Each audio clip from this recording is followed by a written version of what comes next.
Guten Abend and welcome to tonight's live stream. We're really excited for this one tonight. Hello everybody, it's great to have you with you on a Friday evening, and happy St. Patrick's Day to everybody who is Irish and watching. If you've not got a Guinness in your hand, I'll be very disappointed. Lucas is joining me tonight. Hi Lucas. Hello again. Two streams, weeks. Lots of German interest in the last couple of weeks. How's it been going? I hope we do much jump stuff. No, it's been good. It's been fun, and of course today is it's a little bit more special for me because I worked on this route quite a lot. So Absolutely. And so yeah, just before we get into Niddertalbahn, which is going to be the focus of tonight's live stream, it is developed by Train Sim Germany. So it is Lucas, who obviously works here at Dovetail, but is also working with Train Sim Germany on this. And we have a special guest with us tonight as well. We have Matt. Well, Matt is always a special guest, but Matt is our ghost driver for the evening. He's going to be a disembodied voice, sort of piping in if we need it. Hello, Matt. Hello. Or not disembodied voice, as the case Can you may not hear be. me then? There we go. We can hear you now. Oh, okay. Someone was expecting a cat or a meow. Let's move on. Let's introduce the real star of tonight's show. Ed, welcome to tonight's live stream. Ed is a developer for TSG. It also helps us out with a lot of other bits and pieces as well. I think he was saying before we came on the live stream the last time he was on a Dovetail live stream was way back in 2017. So it's been a little while. And welcome, Ed. How are you doing tonight? Hello, I'm doing all right, thank you. Good. We're good. We're really happy to have you with us tonight. It's a really great opportunity to showcase what I think the community are really looking forward to in a really different, unique kind of route. So it is Niddertalbahn, Bad Vilbel to Stockheim, and we're going to be showcasing that for you tonight. But before we get into that, we do have a few other bits and pieces that are worth noting. The admin section, if you will, which everybody knows and loves, before we get into the nice, cool stuff at the where we're showing you the route and all that. So we've had a couple of releases this week.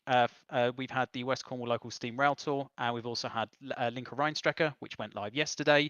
Obviously, that's another German piece of content. We'll be talking about it a little bit over the course of the live stream today, because there's some interplay with Niddertalbahn as well, some layering that kind of goes over both routes. So we're really interested to see how your feedback is for the Linke Rheinstrecke route. We've been taking on a lot of your initial feedback, and we'll be pulling sort of some of that stuff together and coming out with you with some improvements in the next few, well, I won't say next few days, but in the near future. We're pulling that all together at the moment. And on Steam, the Steam Spring Sale, as you can see from our little graphics on the top of us, is live. So if you are on Steam, there's loads and loads of stuff on sale now if you want to check it out. The Complete My Collection is also live now. So if you might have noticed this already, there's an upgrade pack. If you're on TSW2, you want to get to TSW3 for the first time, there's a kind of a low price option to be able to bring all of your old routes over to TSW3. And there's also a Complete My Collection now for the US bundles on the page. This training center / upgrade pack allowed us to be able to do that. So there are some really good discounts on the US content that's just been recently released last month as well. So take a look at that. That's the last marketing-y message for at least the next hour and 3/4. Shall we get on with the good stuff, Lucas? Yeah, why not? Let's do it. Let's kill the face cams and let's get into the game, shall we? I can start a little bit. Yeah, please go. Actually, Please go introducing the team a little bit. Yeah, go for it. Because this is a bit unusual because we kind of got together because we all do second-party work for Dovetail. So we kind of known each other before, but this is mainly how we spend more time together. And so yeah, this is a route full of developers who also work for Dovetail. But also mainly as a contract basis. And in the middle of the project, I was asked to join Dovetail. I joined Dovetail. That's why this is the weird situation where I work at Dovetail and this is still something that's getting finished. Of course, Mike is the actual head of trains in Germany, but he really, he's a bit live stream shy. That's okay. Then we had Dirk. He's people do know him on the German Railsim forum. He helped us with a lot of scenery building and modeling. And of course, Joe was on this project and helped us with timetable. A few other people you probably know, Daisy, for example, a few bits and pieces. But yeah, that was very minor. So mainly Mike, me, and Ed, and Influenzo modeled the train. So it's a proper kind of crowdsourced project then, almost. Yeah. Mike's kind of pulling the strings here, but there's a lot of expertise coming from a lot of different parts of the community and also developers that we kind of have, or people that have helped out with development in the past. And that helped a lot, of course, because of the fact that we work a lot with Dovetail. We got a lot more insights into the development, and we're not, maybe as other third parties, we don't have to experiment as much. We just can start working. That's what happened here. So took us. I think Ed can talk a bit about that. I think we started like 29th of December 2021. I think it was. Yeah. But we were planning all the way from before Meissen, I think. Yeah. So we almost took half a year to plan this. And then it's a quite funny story because this was one of the first routes we proposed, and then at the end. We kind of scrapped everything we thought about and just came back to this. So half year of planning gone through the window. Oh yes, we only went through about every single route in Germany, didn't we? Yes. That's really interesting though, because there were a few questions about why this particular route from players, and because it's I'm not going to say it's an odd choice, but it's not perhaps the obvious choice that you would choose for a German route. And there are some real interesting things about it that we're going to be showing over the course of the next sort of couple of hours or so. But it doesn't strike me as the kind of thing that would be the thing that you point out and say, yes, this is the thing that we're going to do. So kind of how did you come to that decision that this was the best option for you? Well, I think we had two sort of factors in common that we wanted. We wanted a scenic route and we wanted one with form signals. Everything else we couldn't really agree on. So we have we've kind of gone into gameplay already, which is great. So we'll kind of come back to this conversation as we go through. But we've come into the 1116 service 7065 Bad Vilbel to Stockheim, and as you can see, we have another departing loco at the same time. Yeah, and this is Stockheim is one of the hubs. This is also where the depot, also where the trains are stabled at night. So this is, let's talk about the Niddertalbahn first. Well, the Niddertalbahn is like a commuter branch line that brings people towards Bad Vilbel, where they can get the S-Bahn or other trains towards Frankfurt. And it's on certain times it's quite busy, and also today it's busy. They're now talking about upgrading it to a proper S-Bahn because it's that busy now. But back then it was one of these typical German branch lines which ran under different rules. Like fun facts, for example, are that a lot of these curves, which are 60 kilometers an hour, don't actually have a lot of super elevation, and that wouldn't actually be allowed because the forces would be too high. But these smaller routes, they had a lot of exceptions, so they could just do that to save money, to save costs. And this is something we wanted to do, so something special. That's why we went back in time, because it's fun, it's different. No. Well, the other thing about going back in time is we could actually get freight, which is something that we thought would make a difference. Yeah, we don't have any freight there anymore. I think 1992 was probably one of the last years the Sugar Beet trains ran. Yeah, and that was obviously a recurring theme throughout the course. Again, we'll come on to kind of the Sugar Beet runs as we go through when we start talking about the 365. But I think you can already see what kind of route this is going to be from the first sort of 2 or 3 minutes worth of driving. It's very kind of provincial, very green, very scenic, very picturesque, and you can see there's a lot of kind of care and attention that it seems to have gone into the creating this atmosphere. So how did you create this atmosphere? This is one of the benefits of its, like, this route is 31 kilometers, but due to the low speeds of 60 kilometers an hour maximum, still takes over 50 minutes to complete a normal run, and that gives you room to play, because if you only have 31 kilometers compared to like a main line that goes for 70, 80, or 90, you can put a lot more detail into the 31 kilometers. That's one of the reasons why we chose this. We're able to add detail here, and also we started from scratch, so we did a great job of compiling a new asset base of foliage and vegetation, which you can see here everywhere, and that was important to us because we wanted to differentiate it a bit. And this route has a lot in common with nature, given how much farmland and woodland and all sorts this route has. It's very scenic. Yeah, you were talking, Lucas, before we came on the stream about some of the foliage, and just a little not word of warning, but a little sort of note for players who might be using or tweaking any settings on Yes. mods and things like that. I just wanted to, because you can explain it better than I can. Yeah, let me try to do that. Yeah. So this foliage is very optimized.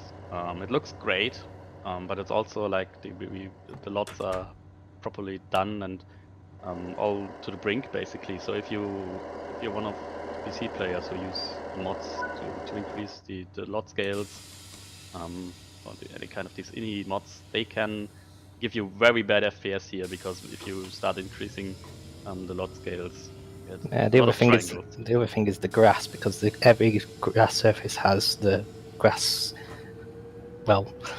foliage items. So if you increase the grass distance, you'll get a significant drop in performance, given it's already there. If you push them out further, you're going to have issues. If you have issues with that, that's just a warning. I'm just seeing on the screen now we've got a slightly different accelerometer to normal. Is that something that was me? I was going to say, Ed, do you want to say a little bit more?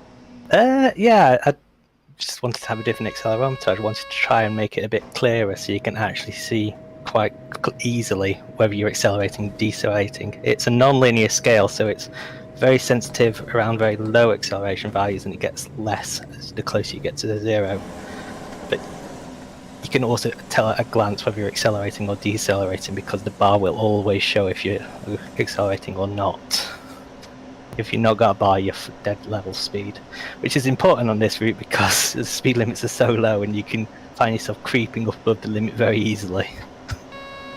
There's maps finding now, I think. There we go, Sifa. Yeah, that is, and I mean, we've not even talked about the loco yet.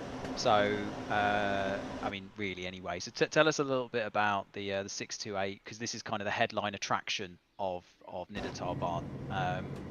What kind of, how does it drive? How does it feel when you're going through the fields and the foliage?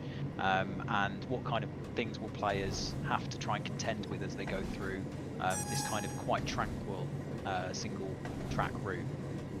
Well, this starts because mainly we chose this loco because I wanted it because it's one of my childhood locos. But that's the case for a lot of Germans in my age area, so 20s, 30s. This was a staple of branch line train running for a long time, and they still run in certain areas, and people love them. And so we thought, why not? If we do a first project, a first route, we should include an iconic train that everybody kind of knows. And this is this one because they just produced that many and they ran all over Germany. And it's not that like it's pretty low powered. So if you're gonna play this on left Rhine, for example, where you can go up to max speed of 120, it takes quite a while to reach 120. And this is how it plays. But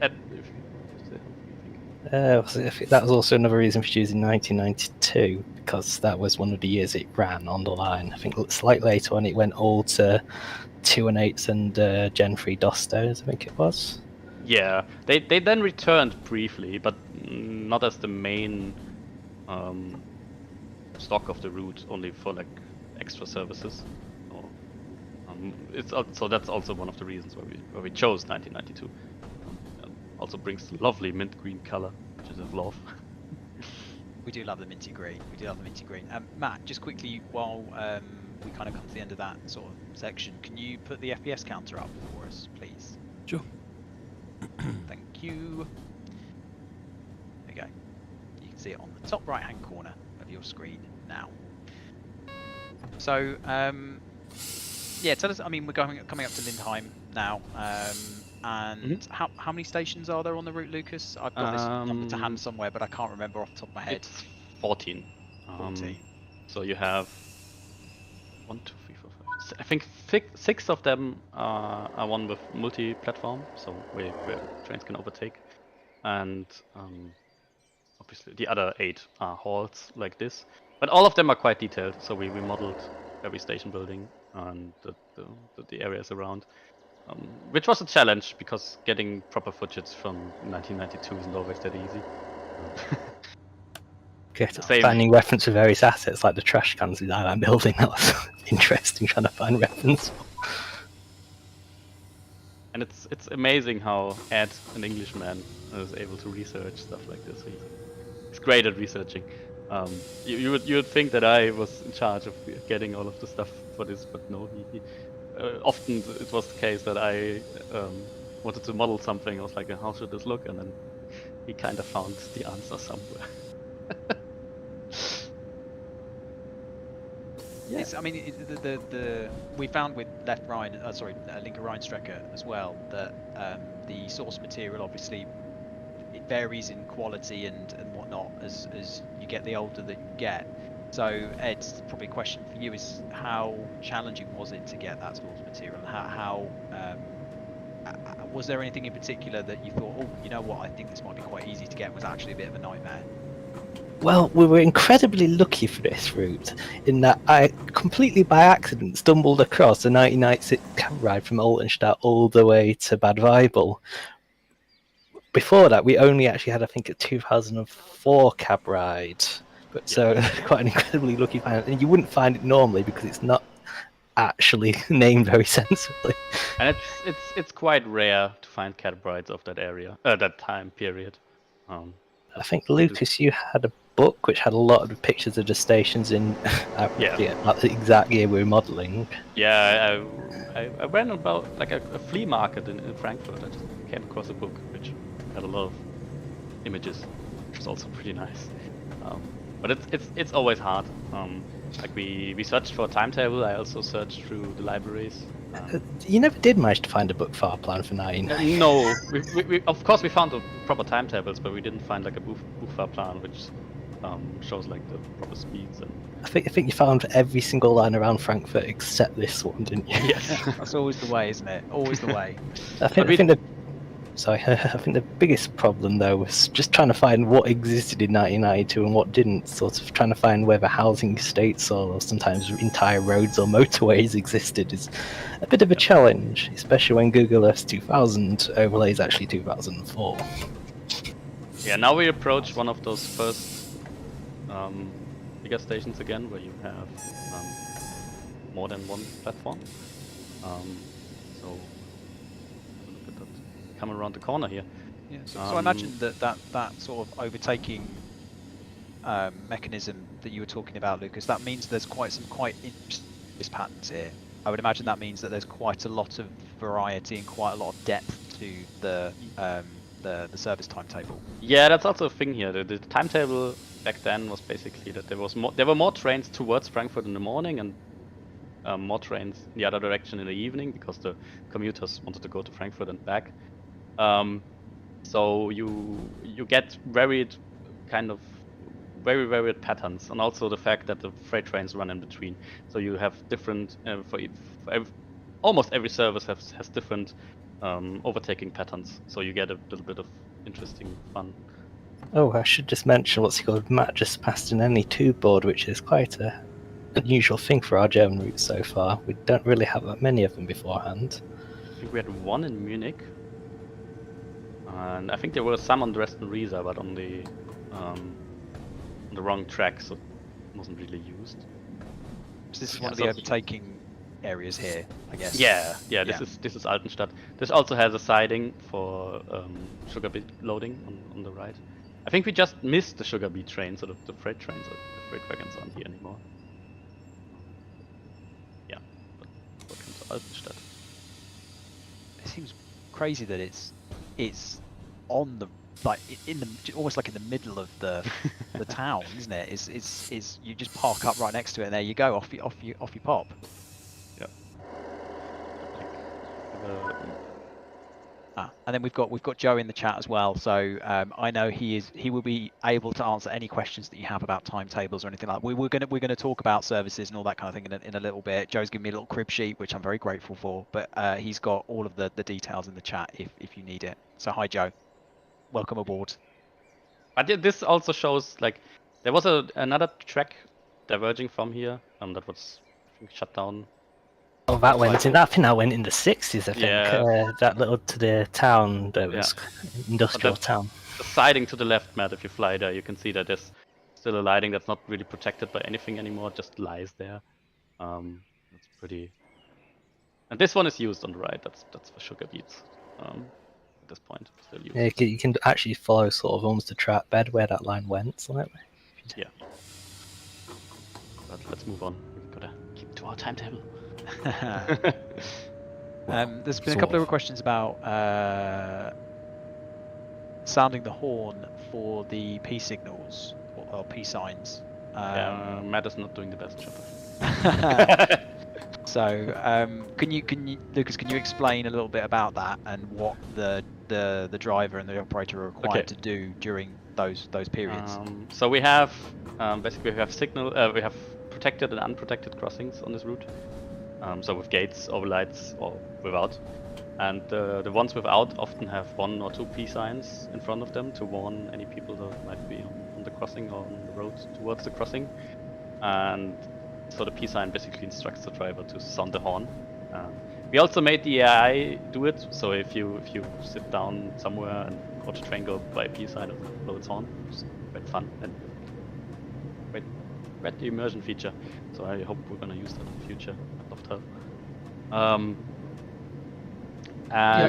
I guess kind of question following on from that, Lucas, is you mentioned that we want to this is kind of a project which has touched quite a few different people, both within Dovetail and outside of Dovetail. Is this something that when we're looking at, say, future German content, some of this stuff that we would be able to utilize in this route?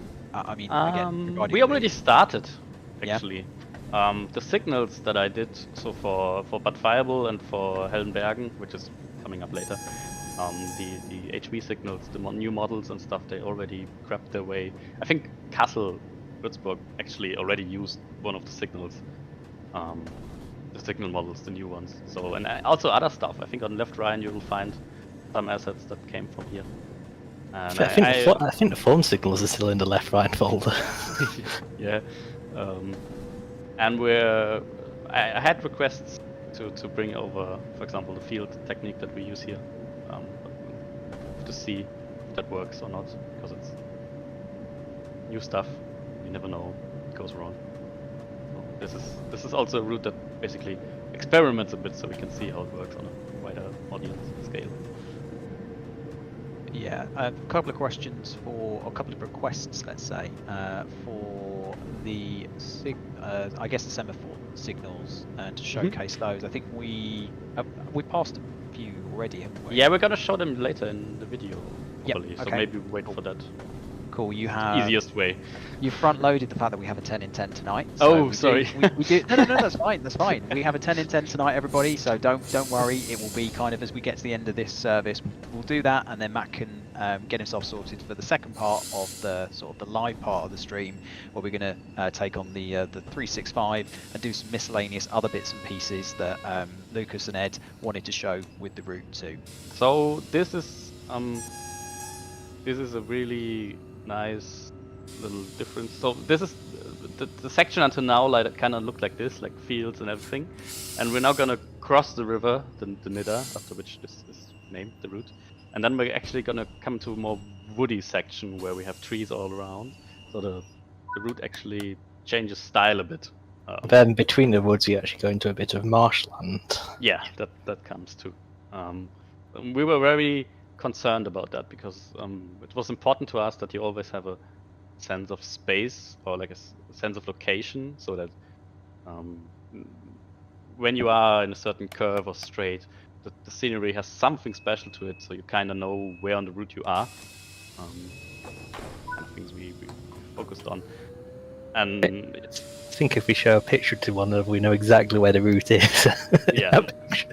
And that's for something for a route like this, that's important, isn't it? Because Yeah. you are going at a slightly more sedate pace. You are stopping and smelling the flowers, quite literally. So you kind of want this ability to kind of just almost lose yourself in being able to check out the scenery, the things that are going on as part of the kind of the meticulous placing of all of the different assets that you put together.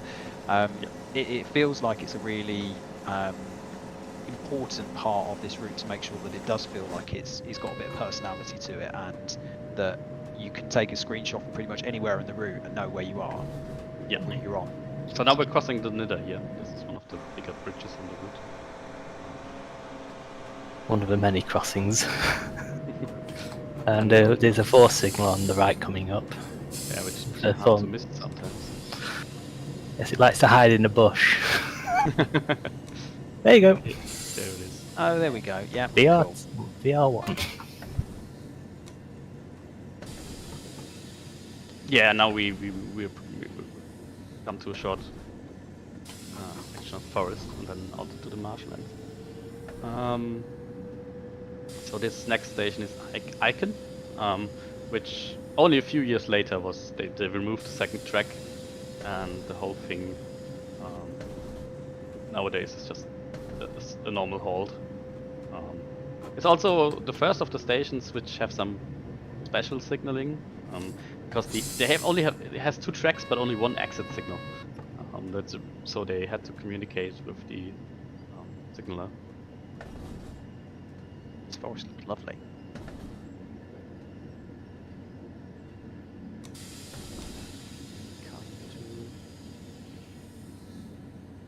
I can see why it was important to make sure that the foliage was on point for this particular route. You're seeing a lot of trees and a lot of foliage. Yeah, and it's also very overgrown. We actually had one. Nowadays they cut back a lot of the grass and trees, and actually one of the beta testers sent me a huge documenting where there's too much foliage and stuff, and he didn't see that. And then we showed him pictures from back then. He was like, "Oh, okay, never mind."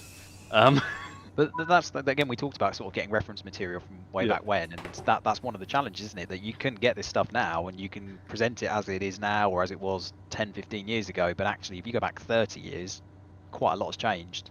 Yeah, and here's all of these station buildings. We luckily had pictures from the book, so we could accurately model them. Should be worth noting the H boards are acting as sort of invisible signals for this station. So make sure you stop before the H board. Yeah. I really like the stations as well. I think the station buildings look like they're really well put together. Well, it's important if you have so little stations that they stand out, these old station buildings, because they had they still had personnel in there back then. I mean, that's not the case anymore. I think on this current line, there's none of the stations has actually any current permanent staff. Well, I think a lot of them are private residents now. I think Glauberg Station's a pub, isn't it? Yeah, the Deutsche Bahn at some point started selling the station buildings. They stopped it now, but for a long time they really got ham on it. I'm a bit sad because if that happened now, I would probably buy a station building. But back then I was a poor student who didn't have the money for it. Well, I mean, you were saying, Lucas, that before we went live, that you were hoping to be able to do the stream from a signal box, Yes. which would have been amazing, but I'm not sure TV would agree. Yes. Yeah, we're here in the marshland. Yeah. Taze just asked, what do the flashing signals mean? Oh, the flashing signals are the level crossing signals. So if they're flashing, then the next level crossing is secured and fine. And if they're not, you've got to reduce your speed and approach the next level crossing basically at 5 kilometers an hour. And then in timetable mode, that actually can happen, that the level crossing fails to activate. There's a 1% chance per level crossing, where you'll get 1000 Hertz from PZB, and that will remind you. And then you can basically walk up to the level crossing and press the HET button, which will manually activate the level crossing. So why not that? And we'll in the 10 in 10, we'll sort of give a little bit of narration around the level crossing, but there is a we will be showing sort of how that might look in reality when it's being operated manually. So we'll do a little bit of talking over the top of it as well, because there's a little bit more to it than perhaps we show in the video. But well, you never know, we might get one. Yeah.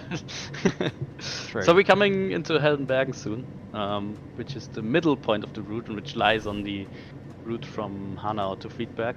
So there's actually OHLE there, and there's also where the LFR, the left Rhine layer, exists. So I'm not sure if we see trains on this. I don't think we do actually. We might pass something. There's usually a connection somewhere. Yeah. I think the two trains do pass at Heldenbergen. Yeah, but I think it's in the other half hour connection, not this one. But I'm not sure. Kerber Pays asked, are there any on-demand stops? No. Also not. I think they had that for a while in 2015 to 2018 or something. This is. Oh, we should also say the stations have been completely renamed nowadays. They are no longer the names they are on this route. Yeah, for example, the next station is nowadays it's called Nidderau, and back then it was called Heldenbergen-Windecken, so it's quite a difference on some stations. I think Heldenbergen-Windecken sounds better, to be honest. Well, it makes more sense because it's in between the two towns of Heldenbergen and Windecken. I mean, what I was going to say is actually I'm quite enjoying so far that the station names I've actually in most cases thought that I've been able to pronounce, which has not been the case for some of the German routes that we've done in the past. So hat tip to you guys anyway. Yeah, this one is I don't know. Heldenbergen is Heroes Mountain, and Windecken is like the edge of wind. So Joe said this is the quietest time of the day, but we'll pass a train at Heldenbergen. Yeah. So Joe knows this stuff. So yeah, there are times where you come into Heldenbergen-Windecken and there are 3 other trains waiting. Which is quite fun. Should we do a few player questions? We've got some things that our players have been suggesting in the forum threads. I've grabbed some of them and we'll ask them over the course of the stream, but this feels like a good opportunity to start asking a few of them. So Train Geek 08 asks, how hard was it to implement the semaphore signalling and to make the signalling work? Do you want to add, or should I? Oh, it's my territory. So not that hard. I think the hardest part was actually doing the models and animations, because the actual signal system is quite similar to HV, which basically is semaphore just advanced with Well, they just changed the colour lights to form signals to colour lights. Basically, the lights were in exactly the same position. Yeah, but it was quite fun doing the semaphore, like the animations and the models. I spent a lot of time doing that, so it's quite detailed. But we'll also see that later, I think, in the video. Nice. Okay.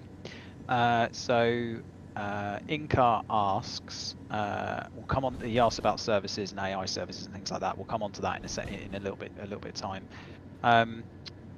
What kind of BR628 services can we expect in Linke Rheinstrecke? So if players have already got Linke Rheinstrecke, then the 628 will layer onto it. What kind of services can players expect on that?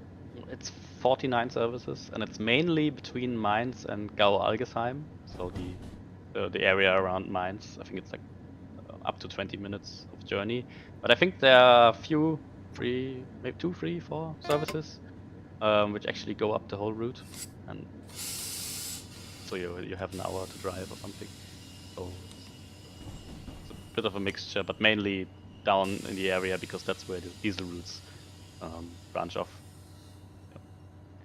Cool. I mean, yeah, just worth mentioning as well that there are some interconnections between Linke Rheinstrecke and Niddertalbahn. One of the reasons why we thought it would be a good idea to bring them kind of both together within this similar window, because they do engage with each other quite a lot. There are layers that come from Linke Rheinstrecke onto Niddertalbahn as well. So the 103 and the 110 form some of the AI traffic on the route as well, if you've got those add-ons too, or if you've got that add-on too. Again, we can go into a little bit more detail on that with some actual numbers a little bit later on. David Griffin asks, how long does it take to run the route? I think we've answered this already, Lucas, but... Yeah, it's between 50 minutes and 1 hour, depending on the service. That's like a full run from Bad Vilbel to Stockheim. Cool. There are some services which only do half the way, so like to here to Heldenbergen, but it's similar. Cool. Lamplight asks, what model of Induci is featured on the 365? I would probably should say this is the 365 section, but I've started, so I'll finish. I assume it's i60, but it'd be good to have confirmation. Yes, it has Induci i60, the third sort of generation of Induci, but still about 3 generations before PZB90 we all know and love.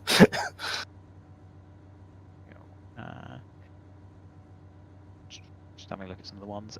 Pace asks, what scenario planner paths will be included? We have basically end-to-end for passengers and freight, so standard deal. Obviously, there's not that much that's doable here because it's a single track route, so you're kind of limited on scenario planner paths, but the important ones are in there. Yeah. Understandable. We have a train on the right hand side as well, which is nice. Got some friends on the route. Yeah, that's one of the LFR trains from Left Rhine, sitting there on the platform, and the one just past us basically is a crossing train. Yes. Oh yeah, yes, I can see at the end. Yeah, that's cool. So yeah, we've seen a layer in action then. Yes. Cool. And now we move on. So this is the second part of the route, which is a little more bendy. Oh, we like bendy. Worth noting just quickly before we get into some more conversational bits and pieces that obviously on off the rails mode scenario planner you can put on any loco that you like onto this route and see how it pans out. It'd be interesting to see how ICE would fare on this particular route. But yeah, give it a go. Let us know what you think of kind of trying other bits and pieces on here as well. And now we cross under the line from Hanau to Friedberg, and if you look up top, you can see the other of the 8 cam maybe. Yeah, so here's the underpass where the train goes through, and this is towards Hanau here. And we had a lot of fun modeling these sections. So this, for example, coming up here on the left, that's one of the sections where Dirk did quite a lot of work. It's been lovely putting in all the details with gardens and mountains.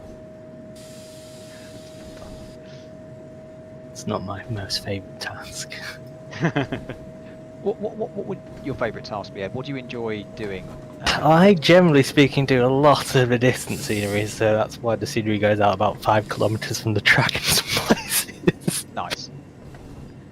Nice, because you've also inputted into some of the other TSW routes as well, haven't you? I know that you did some of the night lighting in Dresden as well? Yeah, I did Mice and Branch with Lucas. Yeah, that's where we actually started coming up with the idea of doing our own route, because we had actually quite a fun time doing the Mice and Branch. And we kind of noticed that in between us two, we have all the skills to make a route. And cause mischief in the process. Yes. Much. Yeah, mischief. this is one of the. I just read it in the chat. What a sad station. So yeah, this is one of the most boring stations on the route. They just created this little platform for I trains. hadn't even realised it was a station, to be honest Yeah. with you, when I stopped it. There's not much here. It's pretty boring. They just included like a halt for the people. I don't know. They realised they put it nowhere with Heldenberg and Windecken, nowhere near Heldenbergen or Windecken. Yeah, but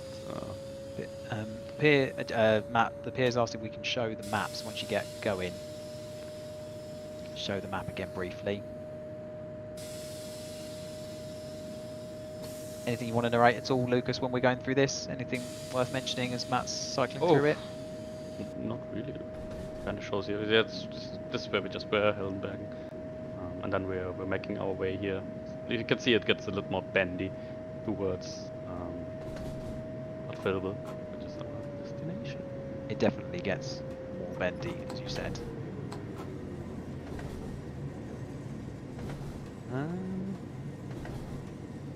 So, what's there to talk about here?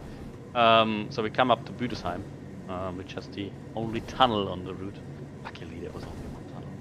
I know you hate tunnels, Lucas. After pain of makes yeah. Castle killed me. So yeah, this is actually one of the longest parts between stations, I think. Here. Heldenbergen, I think, is the longest one, but this is also pretty long. And not much going on here. Fields, farms, doing the agriculture work. Mostly just fields. Yeah, lots of fields. Oh, the pain of painting fields. Oh, don't talk to me about that. I remember when we were doing the interview for the roadmap. I think I can't remember. Lucas, did you mention that on the roadmap article? Just painting fields was the most painful. Yeah. It was the most painful part of this. If Matt goes into the 8 cam and zooms out a bit, you'll see that. You should see this route from space. Yeah. There's you can't go high. You can't. Yeah, due to the camera limits. Yeah, but there's a lot of fields everywhere, for kilometers and kilometers, because it creates a nice feeling if you can still see them in the background. So, a lot of work. And that's also where Ed created a nice system, because obviously there are those nice plants there for ages and ages to kill every system. So we in the distance the ground raises up and creates kind of the illusion of there still being plants that stick out of the ground. This is quite a nice effect, especially from the cab. It looks really good, and that's the most important bit. Yeah, and here comes the tunnel on the left, and another station that has more than one platform. Okay. Budesheim.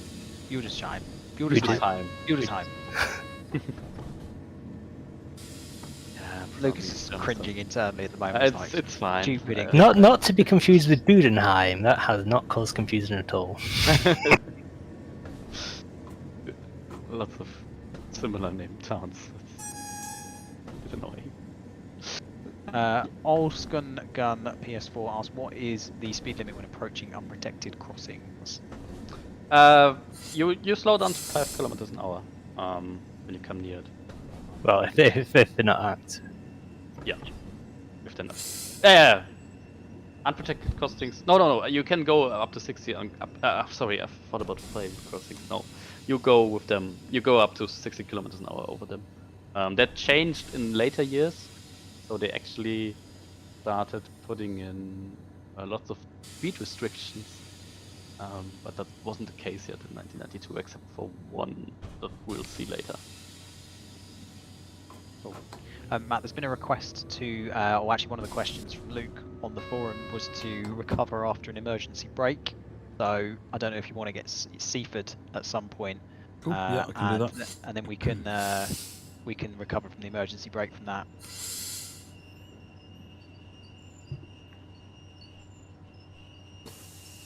My boys do that again on the 365 with inducing. Yes. Oh, looks like the weather's changing. Are we dynamic weathering tonight, Matt? No, when we're demoing a route, I don't do dynamic weather. It just looks like it's got cloudy. It started out cloudy, so. Yeah, but it's cloudy. Yeah, it's gone grey, overcast.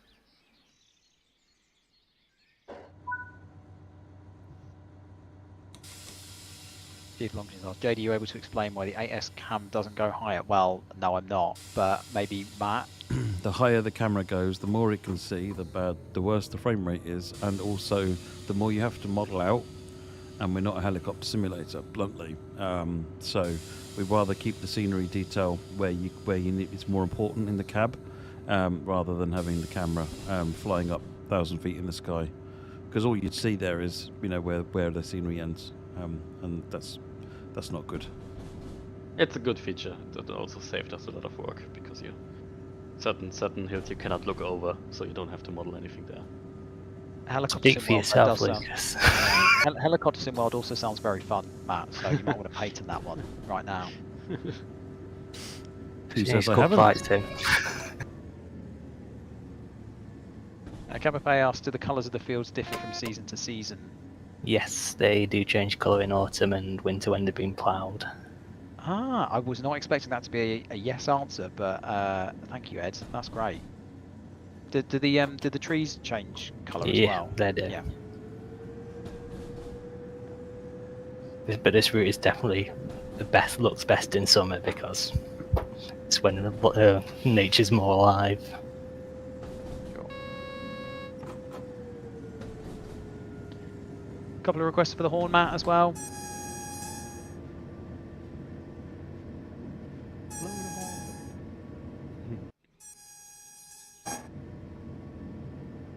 There you go. Gratuitous horn there. And now we come to Killian, which is one of the most iconic views, basically, of the route. Oh, we're still a way off. 1 kilometer. It's by the crow. It's like 2 kilometers because we go on a huge curve. You're going the wrong way, Lucas. Couple of questions about audio and sounds. One from the forum thread. There's a couple of people that mentioned about sort of audio regards to the 628, and I mean, I think Mike had put together a response on our forums. And I'm trying to remember what he exactly said. But Lucas, is there a way that you were able to describe kind of the process through which we gathered or mixed or synthed the audio for this particular set of locos, I guess? Ooh. Or is that not a question for you? It's hard to speak for Mike on that. Yeah, I would like to defer to him, but it's very close to the original, at least in my ears. But my ears in audio are very bad. I'm the kind of person who plays the game with music. Classical usually, isn't it? Yeah, I know it's a terrible thing, but I'm a visual guy. I don't know. But you're a technical guy, Lucas. Okay. Technically, I'm a technical guy. But yeah, I think these have been mixed and synthed from sort of like source material that we've been able to gather, or that Mike has been able to gather. I say we, definitely not me. That Mike has been able to gather over the course of the last. Was it? You say it was December the 29th or something like that in 2021? I think. So we started developing the route in December 21, But the actual route itself, we started on the 1st of February 2022, because that's when Oh State- yes, the that's state- that's when we got open LiDAR, wasn't it? yeah, that's when the state of Hessen finally released open data LiDAR terrain data. So we waited for that, and before that we only planned. And I did the signals for the car. And made some assets we never actually used. Yeah. Oh yeah. We weren't quite sure on the time frame yet, so I actually modeled assets that we never used because they were too modern. Like the LF6. This is a lovely station, by the way. Yeah, this is also quite iconic behind with the mills. These are known. Everything just looks so much nicer back in like 1992, didn't it? Just that much more kind of quaint and Everything was better nice. back then. Yes. I mean, I say that I was only 1 at the time, so I mean, Except for train simulation games, I don't think there were any. I wondered if it still be like, what was it? Brighton Bell? No, was it? Not Brighton Bell. Did I have text-based train simulation games? What's that game that Muggy always goes on about, Matt? Is it Steam Locomotive or something? It's mostly text-based. It's got some graphical versions of the speed dials, but it's mostly just text-based. Steam Locomotive Simulator or something like that.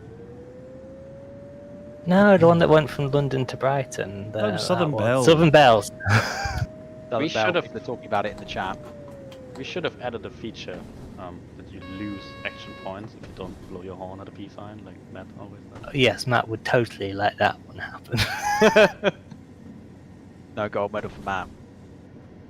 Nope, never would. Yeah, I realised that I did say, so someone's mentioned, Indigo's mentioned in the chat, how quaint right next to the sewage treatment plant. I wasn't looking at the sewage treatment plant at the time. We were looking at the nice picturesque bit to the side of the sewage treatment plant. I was I looking think at the it's sewage actually a plant. separator for the grain silos. I think it's something to do with the processing the grain. I think it is something like that. Yannick said, can we see the 365? Yep, we'll show you that in a bit. And Night Rails asked, are there only 4 car services in this route? Yes. Care to elaborate, Ed, or? Oh, I thought Lucas was going to answer that one. I don't know. It's hard to say. Basically, Because no, Ed was playing one earlier, and he what's it called? Yeah. Split Altenstadt. peak times has 4 car services, and there's also splitting of services back down to two cars. That's a Joe question. Where is he? Yep, 4 cars mostly in peak times. Joe's chucked in the chat. Oh, John Commie said it's not a sewage plant, it's a perfume factory. What? If you like Or is that smell, okay. Yeah, I was going to Call it say, that, depends. Eau de depends what, toilette. yeah, quite literally eau de toilette. Someone's asked, when did this route release? Oh yeah, we haven't talked about that yet, have we? Sorry everybody. Crefab, thank you very much for prompting us, because it does come out next Thursday. It's the 23rd of March. So yeah, that's going to be coming to you. There's no pre-order for this route on Steam or anything like that, but it'll be coming to all platforms on the 23rd. Just Matt, sort if of, you get out here, you can, like, in front of the crossing signal, there's a box that shows the manual. Oh, behind it, there's one of these boxes where you manually activate the level crossing if it's broken.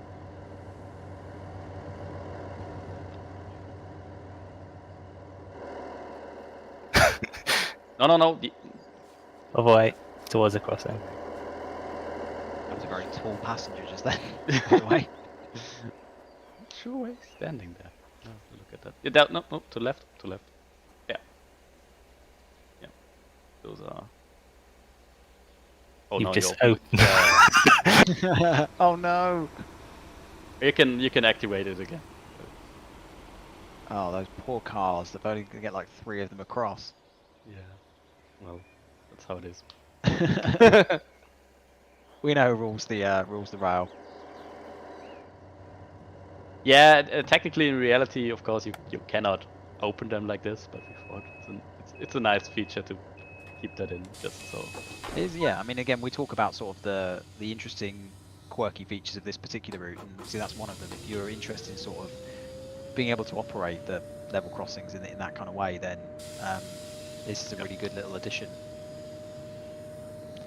Someone asked a question. Redbus asked if the TSW3 features are included with Niddertalbahn. So reflective platforms, your snow build up, all of that kind of stuff. Yes, yes, Yep. all should be in. It's a little less noticeable because we have a lot of like sand and gravel platforms instead of like at Bad Vilbel we have.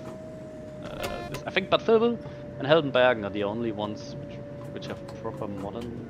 No, but Heldenbergen's got the cobblestone platform. Oh yeah, no, it's only Bad Vilbel which has the proper modern platforms, which we'll see at the end of the next station. Well, modern, not quite modern. Modern style. Triple J asked about radial wheel blur as well. Is that part of Yes. this room? Not on the wagon and the loco.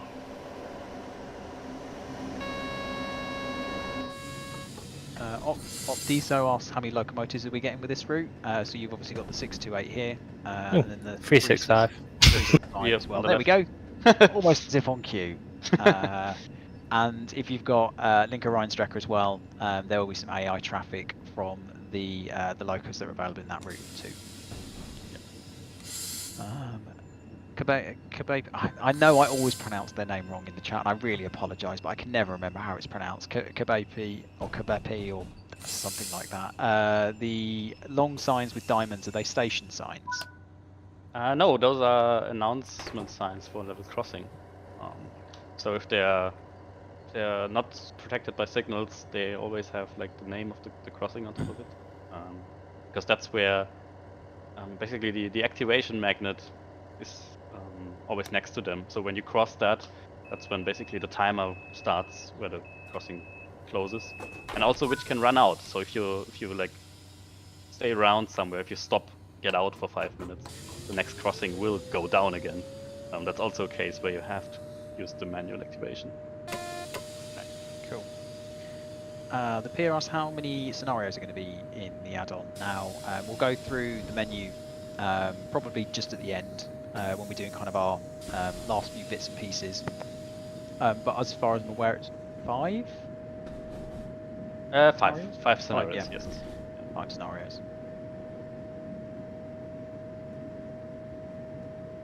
Yeah, I'm sorry, it's an Excel counter, not a magnet. I'm just getting confused now. West Coast Way Trains asked in the forum thread before we did this live stream, will you have to go out of the cab and activate some of the level crossings like you would have had to IRL when the route is set? Well, we've just demoed that, so yes, the answer is yes. My life is Isaac, there will be a 10 in 10, don't worry. I'm really glad that that's become kind of a fundamental part of our preview streams. I wanted to do that just as a little addition for a couple of bits and pieces, and it's kind of taken on a little life of its own now as part of the preview stream. So yeah, we will have one when we get to oh god, which direction are we going in? What's the end station on this? We started in Stockheim, didn't we? Bad Vilbel. Yeah, so when we get to Bad Vilbel, we'll go into 10 in 10, and then we'll do a 365 run, and then we'll show you a couple of other little miscellaneous bits and pieces as we go through sort of the final part of the stream. I just saw a question that asked, you can see the semaphore drop. We'll see that later in the 10 in 10. Oh, sorry, you keep going, Lucas. I've got Yeah. a bank of questions to ask in a sec. Oh, but... okay. Yeah, another question was if there's a mastery. And yes, the mastery for this route basically activates harvest season, I would call it. So you see some tractors and combine harvesters around, which just give it a little bit more detail. Do we go through collectibles on these streams, JD? We kind of, it depends what they are.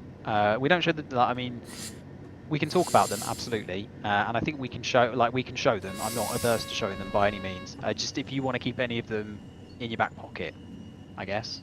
Or are you happy to show them all or to talk about them all now? We can talk about them. I think one of them probably does require, well, maybe two of them actually, require a slight explanation. Because I heard something about Celtic statues. Yeah, let's do that actually in the second part. We have time there to fine. Yeah. I'll So make a little list.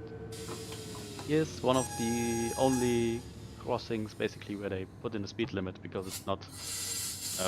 You cannot really look at it properly. I think that was the reason. Yeah, it's kind of blind because of the bushes on the right. You can't actually see the crossing.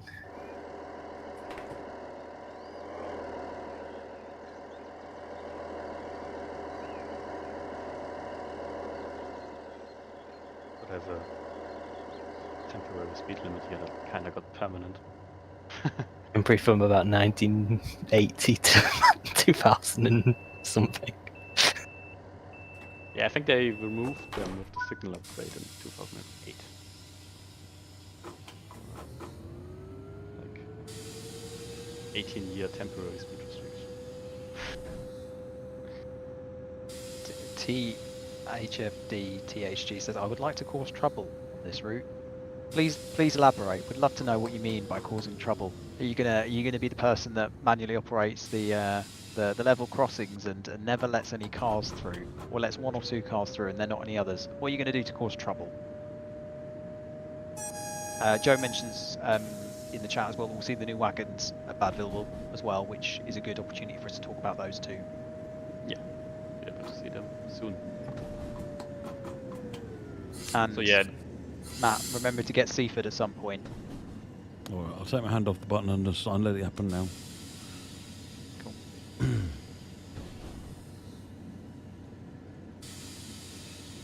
didn't Matt before the stream say that he's not gonna speed and he just totally did that?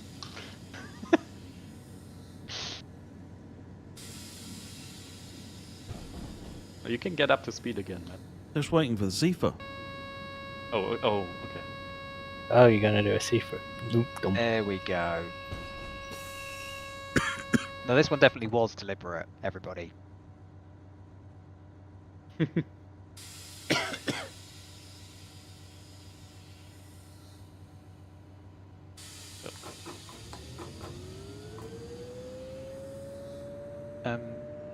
Matt, do you want to just run through the process that you were taking? Yeah, you release the brakes. Oh, sorry, well, acknowledge the alarm. Release the brakes. Wait for the brake pipe to charge, and then the brake cylinder releases, and then you can go straight forward. Pinballs. Yeah, the tricky bit on this train is power switch. People might forget when they want to drive. It's explained in the tutorials and the scenarios. Yeah, there's the power switch. You need to put that on. We have other trains that have that, I think, as well, don't we? The 612 has the power switch. Yeah, the 612 is very similar. Yeah, also the brake. So this is nothing that you've not seen before, but you've got to remember to do it.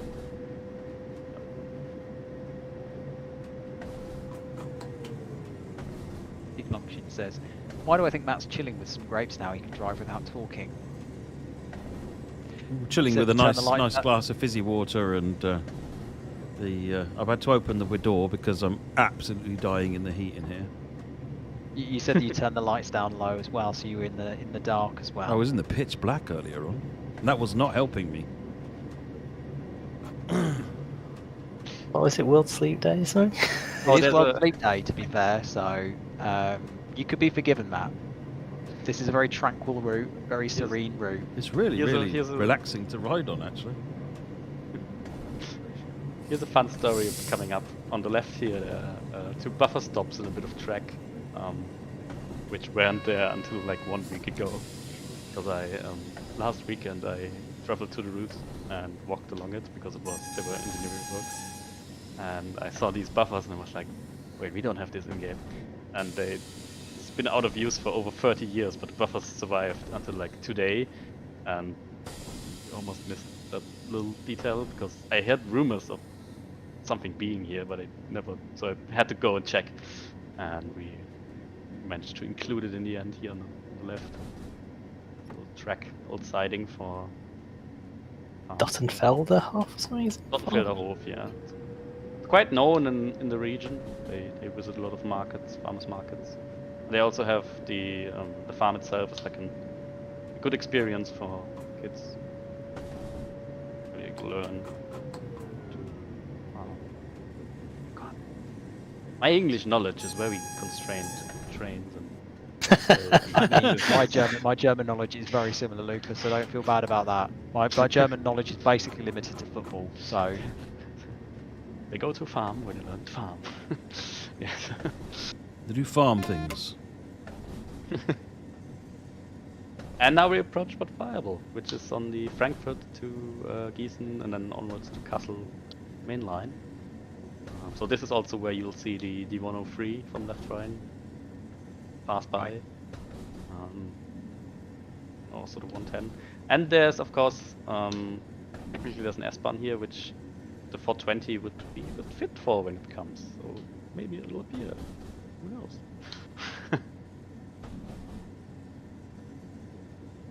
Yeah, here on the left we have, especially Dirk had a lot of fun doing the correct industries which are here and also the correct names. Dirk definitely loves doing industrial areas.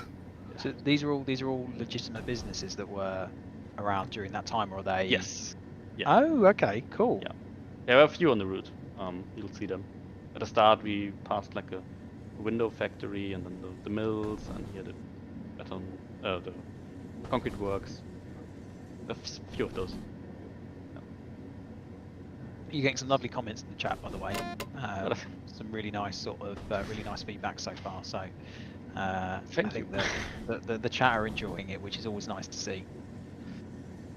Yeah, we're approaching the last station here. We're going into the Bay platform. bay platform.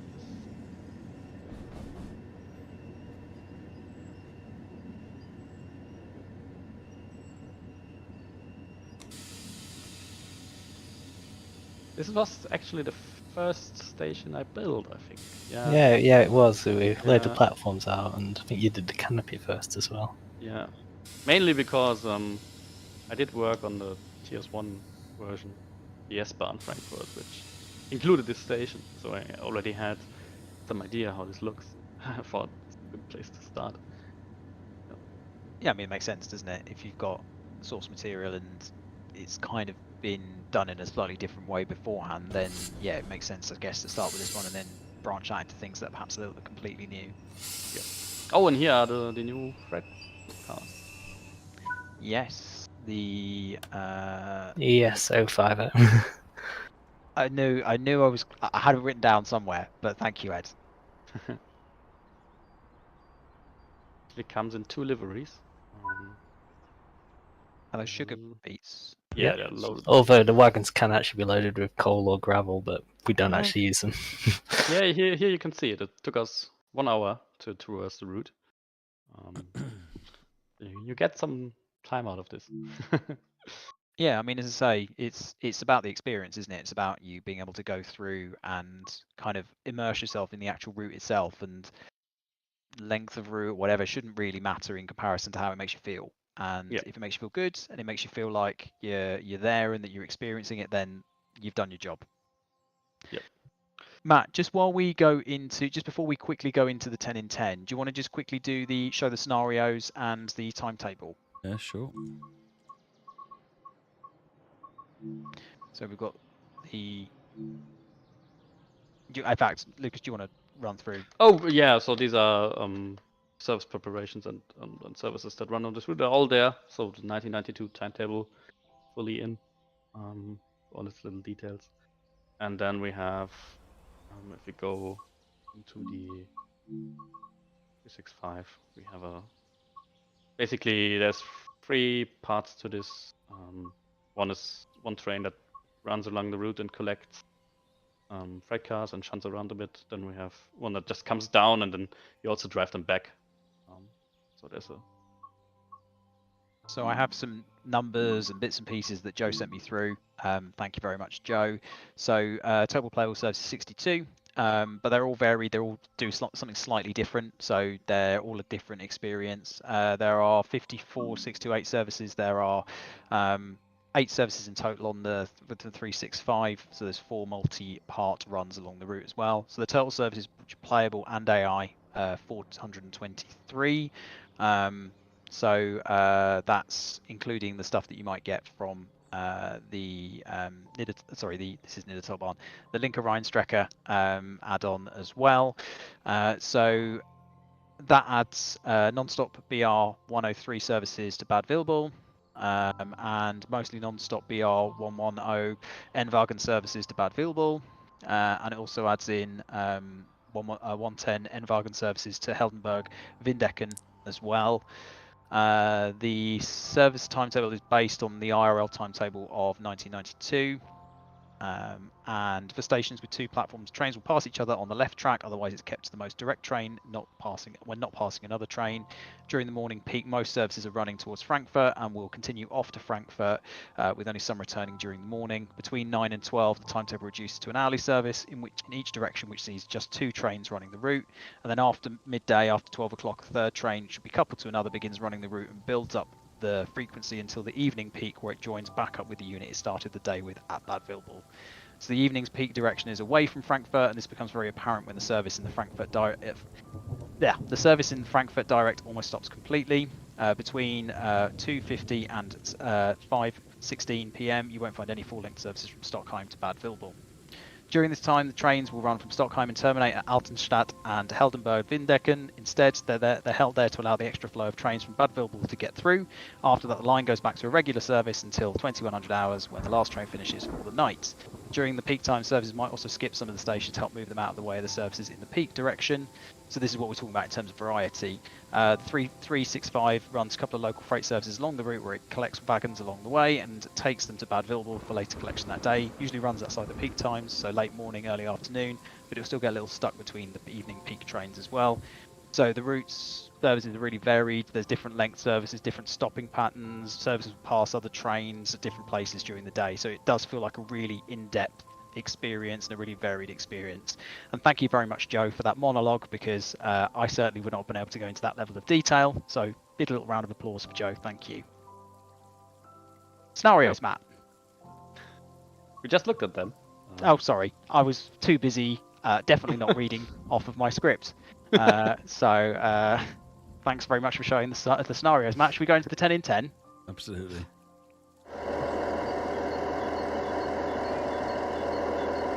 10 minutes. And of course, let's kick off with the 628.2. Yeah. A lovely train.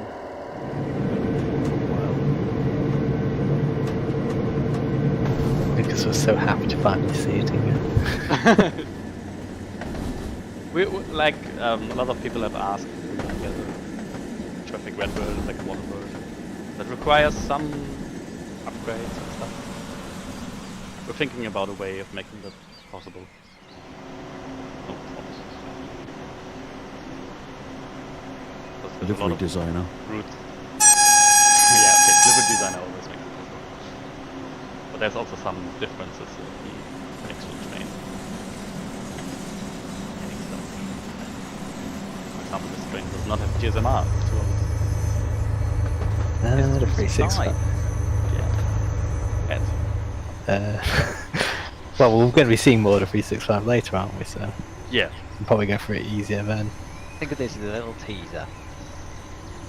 A cyclone asked about the 10 in 10 being uploaded as a separate standalone video. Yep, we're going to do that. It's going to probably go out, I think, on Sunday evening. So if you want to watch this again, obviously you can watch the VOD after this live stream, but you're more than welcome to then watch it in the VOD later on.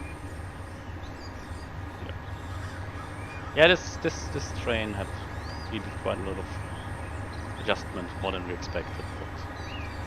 But Well, a bit. more than you expected. Okay, more than I expected. And new. But it was an important addition to this route, because it gives a bit of variety. You can do some finger fried stuff. Has it got a different horn? No, it's got the same horn as far as I'm aware. It's got the eye has a slightly different one. And we've got the wagons. Wagen. Wagon. Ein Güterwagen. So, yeah, We could go further than that. No, it's the ES50. I think what was the old name? OMM. OMM 55. It got Yes. upgraded in I think about 1982 to be E050, and then when it got passenger and goods, it became the ES050. And I think they were still in service into the 2000s. On this video, the wagon numbers are busted, but we just saw where we played that they were fine. So don't worry, they have proper numbers, not 888/8. This video was recorded during the point where that was not functional. Yeah, Stockheim? Bit of Stockheim. It's been fun making these little stations. Stockheim was the second station, I think it was, we made. Yeah, for some reason we started at both ends. I was going to say, Cool. I'm getting it sensible. Panzer Ducklet asked what year is the set. I think we've said it's 1992, right? Yeah. Yeah. Killian. Killian was my pet station, really. Well, and Stockheim. Back to Stockheim. How many stations did you say there were, Lucas? Was it 13 14. or 14? 14 stations. Lindheim. This was one of your stations, I think. Yeah.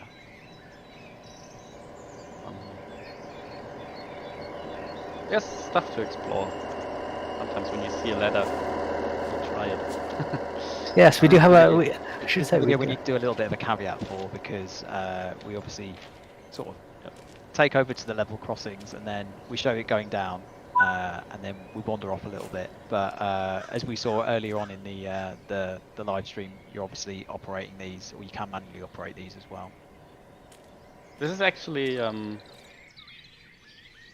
before we put in the correct keying system. I think. That must have been quite a while ago. It's been in for a while, hasn't it? I'm not sure. But yeah, we just saw that it works in the gameplay. Yeah. So. Yep. This is Budesheim, I think. Yes. Intently staring at a little hut. We did say we had to caveat this particular little part of the video, but Yeah. we've seen it working already. So, and Oh, here Ah. we get now some more details about signals. To see a bit more of the animations here. Yeah. And the Stockheim's 2 signal boxes.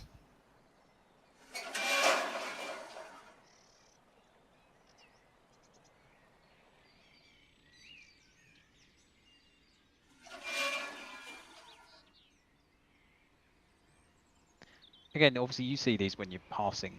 Our little Easter egg. Yeah, they had to bring these down to refill the gas. Gas bottles. So, Oh wow! yeah. Because the signals were lit by gas.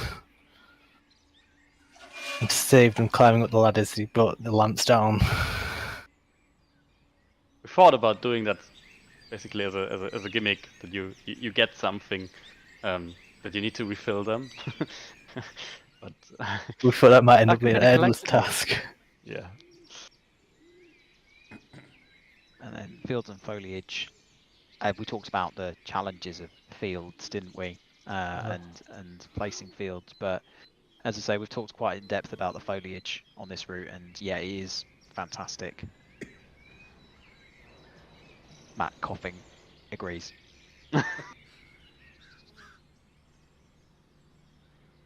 F Block L asks how dark is this route at night? We're going to do a little bit of night. It's in a the little standard while. Todd 4, so if you're familiar with like left, right, and that, it's the same time of day system.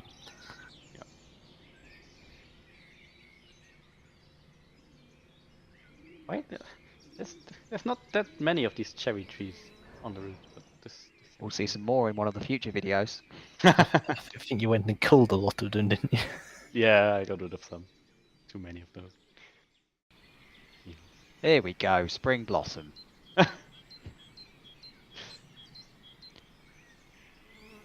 Intently focus on cherry tree.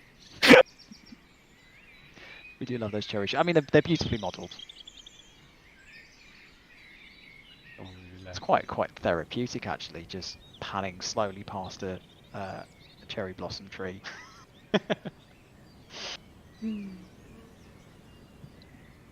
Basically, this kind of part of the 10 in 10 is very much subtitled. Look at the lovely scenery.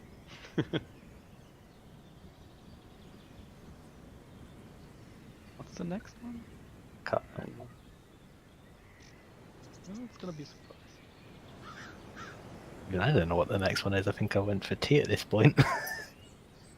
No, I can't remember either, to be honest. Hmm. It's going to be a mystery for everyone. Oh, Oh, yeah, you can agree. some picture postcard views. Oh, you know what we should have done, Lucas? We should have got some of the pictures and used a reference and compared them between the two. Oh, yeah, true. We definitely can do that. Like, maybe not tonight, but we definitely can do that at some point.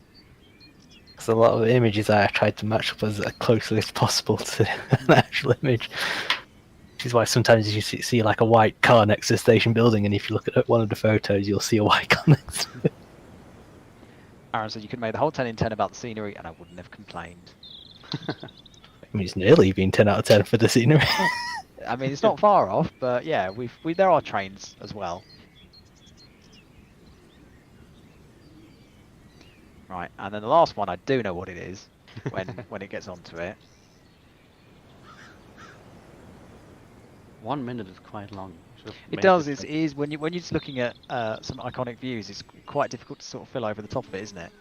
Ah, hello.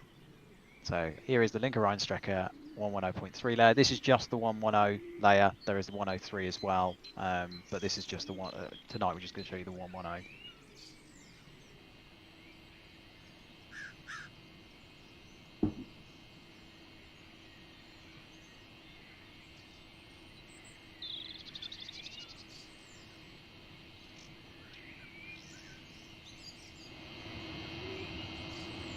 Yeah, if you've got Linke Rheinstrecke, this will layer on as AI on Niddertalbahn, but similarly the Niddertalbahn 628 also layers on to Linke Rheinstrecke too. I think you said 49 services, was it, Lucas? Yes. Yep. So there's a lot of gameplay with that loco on Linke Rheinstrecke too.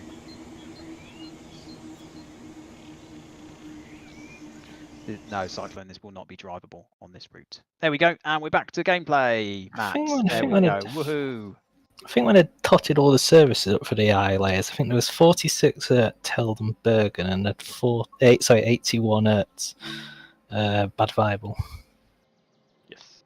And Train Simulator Driver says to append to the 10 in 10, number 11, the most imaginative scenarios ever. And Train Simulator Driver is one of our beta testers, has driven this route. So again, high praise. So scenarios sound like they are going to be very, very interesting as well for players. I know that you mentioned there was a little bit of a reference to the future, Lucas, in one of them. God. I think that was one of the scenarios you did in a fever dream at one point. He shared a screenshot of it, a video of it, as he was going, saying, "He, look what I've done," and then it became a scenario. See, I don't know what this is, and I want to know now. So Well, I got the most cryptical. I got a question. I was thinking, how can we do this? I was thinking, why the heck do you want to do that, Luke? Well, so yeah, everybody, if that doesn't make you get this particular piece of content, then I don't know what will. Right, okay, let's go on to the 365, shall we? We shall do Yes. the 7001 service. Yeah, this one just... Yeah. We've seen this part of the route, of course, because we covered the whole route, but we can have a closer look or maybe wander somewhere. Yeah, Lucas, you're going to kind of direct Matt during this window. So Yes. You can definitely point out different bits and pieces that are interesting for people to know a little bit more about. Yep, can do that. Oh, Ensor asked a good question. Are there any differences for Gen 8 players? I don't believe there are any differences. Are there? No, there's... Did we take it all out again? I think there's one, some rendering of the field work is maybe a little different, but it shouldn't look worse. It's just a little different. I think some of the fields are slightly thinner on console, I think, on the Gen 8. On Gen 8. That's what you'd expect. One important thing about this one is you can now couple on the hook if you look at the back of the between the loco and wagons. you're now on the screw coupler. You couldn't do that before. We found a bug with that, and after much fixing, we eventually got that one fixed. Nice. So, differences between a 365 and a 363. The first one is on the front right corner. You can see there's a coke oven. Oop, front right. Below the frame. Left. Yeah. That's a coke oven. That's effectively the preheater for these engines. When they were re-engined to Caterpillar, they fitted the electrical preheater, I think it was. But before that, they effectively just had a coke-fired oven, which would keep the engine block warm during winter and help with cold starting, effectively. On the back left corner, you can see there's another difference. It's got an extra radiator pipe for the compressor because they had a different kind of compressor. They fitted a much more modern, more efficient compressor when they redid it to 363s, but before that they just had a very weak, old school compressor. So the main difference on the outside. And the decals are a bit different. Oh yeah, the decals a bit, and this one's allocated to These are BW never, Frankfurt. you know, these are never going to pick up the electricity. Yeah, they need a good old clean. These wheels. It's dirt and stuff. Inside the cab we have a shunting, new old style shunting radio below the Zugbahn Funk, which is the old style of radio before GSMR. We've got a full metal clipboard for a book Fahrplan, which obviously before we did is no Ebola back in this time period, and since we're running trip works we would have a book Fahrplan.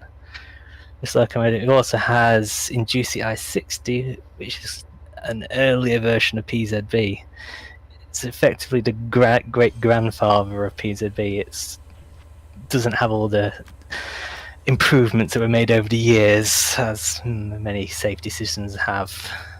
So instead of doing like braking curves from 120 kilometers an hour, it will only check the speed after a certain time period, which is different. And you can, when you have an emergency brake demand, once the brake pipe is vented, you can actually release it, although you're not supposed to. But it's a lot more forgiving than PZB because it doesn't have all the braking curves and restricted monitoring and stuff like that. It is much simpler. Do I need to update my PowerPoint? Probably. Yes.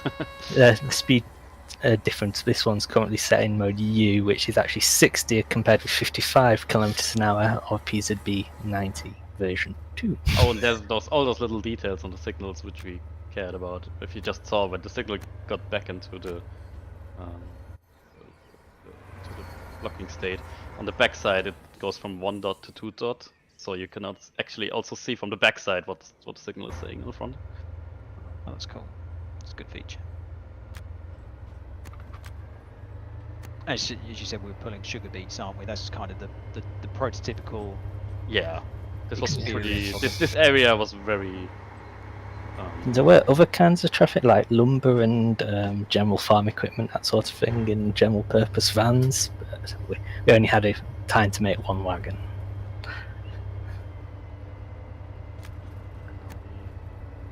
Go way back to Icon. Is there tutorials for the locos in this pack? Yeah, tutorials, yes, and we're also working on a manual that will hopefully be ready for release, but I think so, yes. Cool. William asks, can I ask in Germany, where is the Niddertalbahn? It's a good question actually, because I don't think we've actually mentioned where it is in, well, we've mentioned a few bits and pieces, but Yeah. geographically where it is in Germany. Hessen, north of Frankfurt. Yes. So, surprisingly, quite near me. Had nothing to do with that we picked this route. No, nothing at all, Lucas. I mean, it does make things easier because I can just. We have limited time because Ed does work for Loftel. I now fully work for Loftel, so just jump out on a weekend and go get some new reference. It was easy this way. So I think we discovered a castle that way, effectively. Oh, there's a nice castle on that curve. Oh, we should do that. I spent quite a lot of time in this area. So I quite like some of it now. There's this Celtic exhibition near Glauberg that I really love. They make great cake. The restaurant in it, the cafe in it.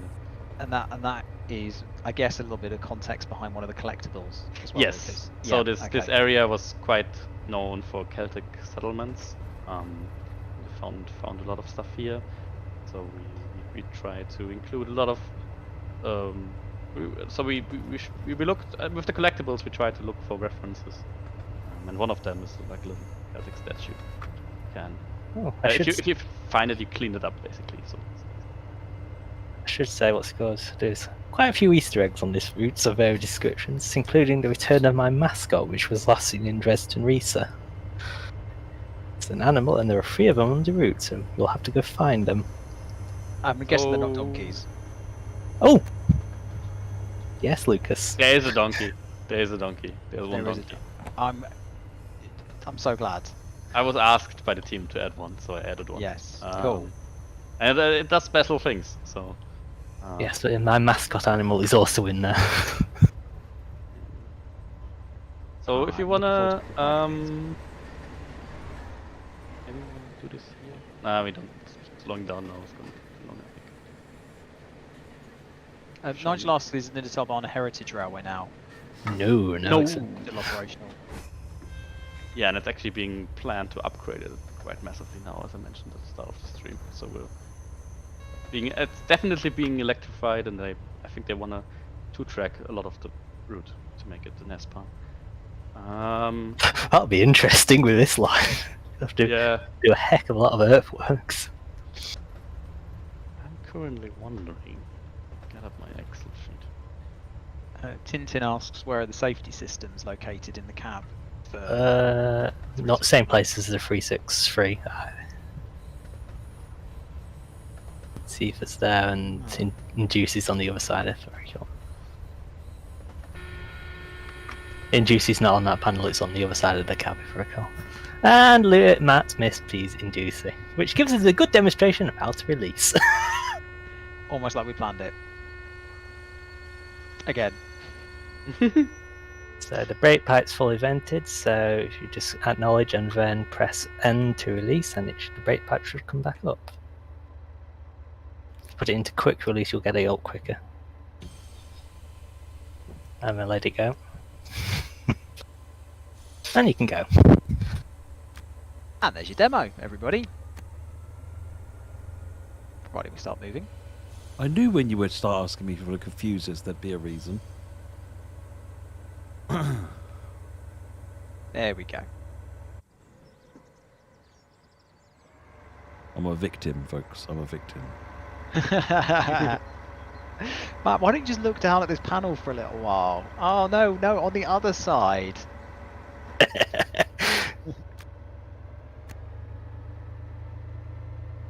So actually, a couple of good questions about sort of. Obviously, we're looking at Niddertalbahn now, and we've talked a little bit in roadmaps and bits and pieces about the 420. We know that's a little bit further off into the distance, and Mike is working on that sort of in bits and bobs in his spare time. How is would this experience with Niddertalbahn? Would this mean that you're looking at what you might want to do for future routes and content within TSW, or is that something that you haven't really discussed at this point? Difficult question. There's not really anything to say yet, mainly because I have a full-time job now at off time. This has cost me a lot of sleep and time. So Don't worry, we'll be back. but It is National Sleep Day as well. Lucas, yeah, so. but it may be that we do more, but it'll be slower. It'll be not slower, not shorter or slower or something, but it'll take longer until it's finished. But we'll find ways, as always. Red signal. I know. I'm only doing 18.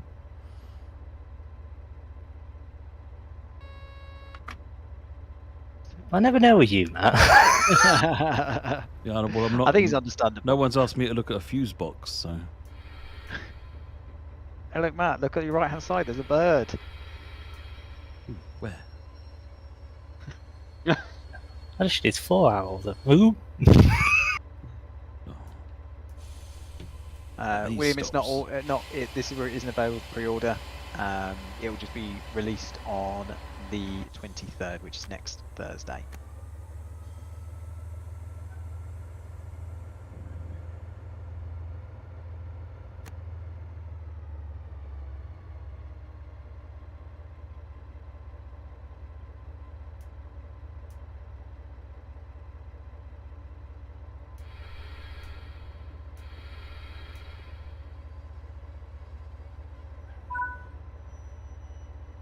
One thing, Matt, if you want to look at the rear of the wagon, what's it called? You can take off the ZG2s if you really wanted to. Like on the BR wagons are done, so if you lift it up, you can take them off, put them on. And if you go underneath the buffer, if you really, right hand buffer, you can put on a ZG102 if you just had a clip box a second ago. A little bit to the left. There we go. So you can, if you wanted to replicate an earlier style, you can put that on as well. Oh, okay. Because that's the older style of end of train signal.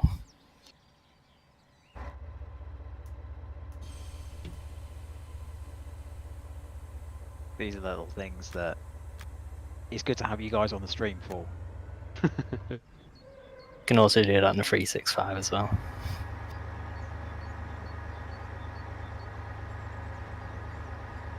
So we're going to Budesheim. Budesheim. Budesheim. And then I think we'll do a little bit in the dark. Very sort of brief sort of run around. I think Stockheim was where we said we'd do a little quick light dark tour. And then was there anything else, Lucas, Ned, that you wanted to show off that's not on this section of the... Do we want to show off our Easter egg? Well, one of our collectibles, which requires explanations like Yeah, we should show that one off. Yeah. We can do that. We'll just get to it in a second. Okay. Okay, one of the collectibles is the broken crossing signs here. For example, you're gonna pass one here, I think. So you need to fix those. So stop the train and at the crossing, I guess. Well, we'll come to a grinding halt at this rate. Really hope this one has. I think it's the other side than this one. I know this one probably does. There we go. Oh, okay. Matt loves his collectibles. You tell him collectible and he's out there like a shot. There we go. His little jig for joy. Where's your favourite collectible of a description I shouldn't have actually described? That's one of the problems. We're like in a section where there is none of them, which is really annoying. But we can show off the statue at the next few kilometers. Could we go for a wander at Killian? I think one of them is. Maybe let's just go out. Maybe just go to the menu and spawn on them. When we finish this bit. Okay, we'll finish this bit. So. Oh, another difference from a 363 and a 365. It's not got a digital engine tachometer. It's got an analog one, which is a dial at the top center of the screen, of the desk. There below the I-60, it's an analog tachometer.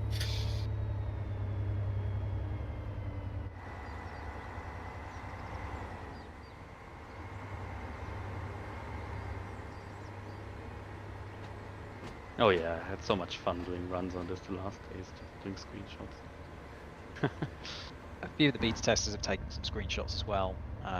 This, haven't they? And some of the things that you've seen on, say, the roadmap article were taken by some of the beta testers, so they've been getting their artistic side out too. Oh, I should say also the wagon sounds are AP. They're the 4-wheel wagon sound pack. Yes, yes. well remembered, Ed, because we spoke about that before we went live, didn't we? Yeah.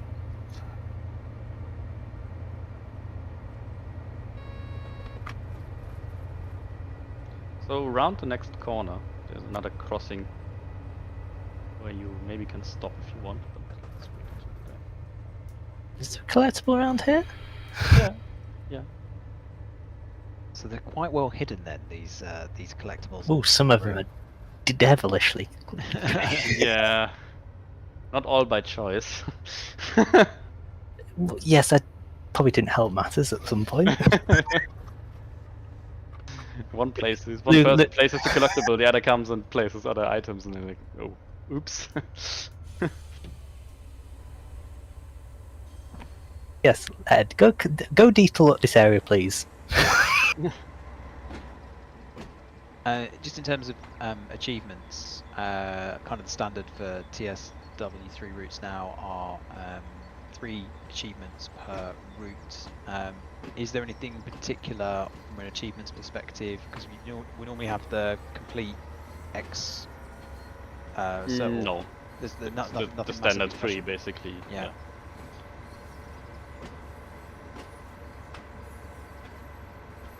So next crossing, we stop. And the design on.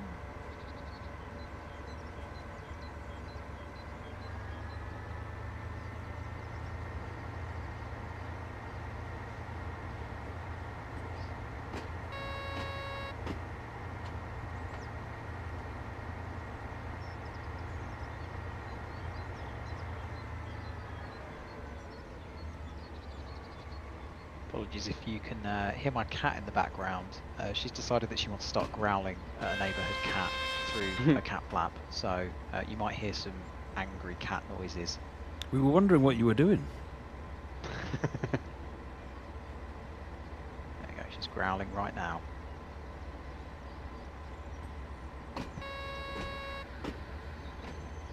Yeah, if you want to stop here.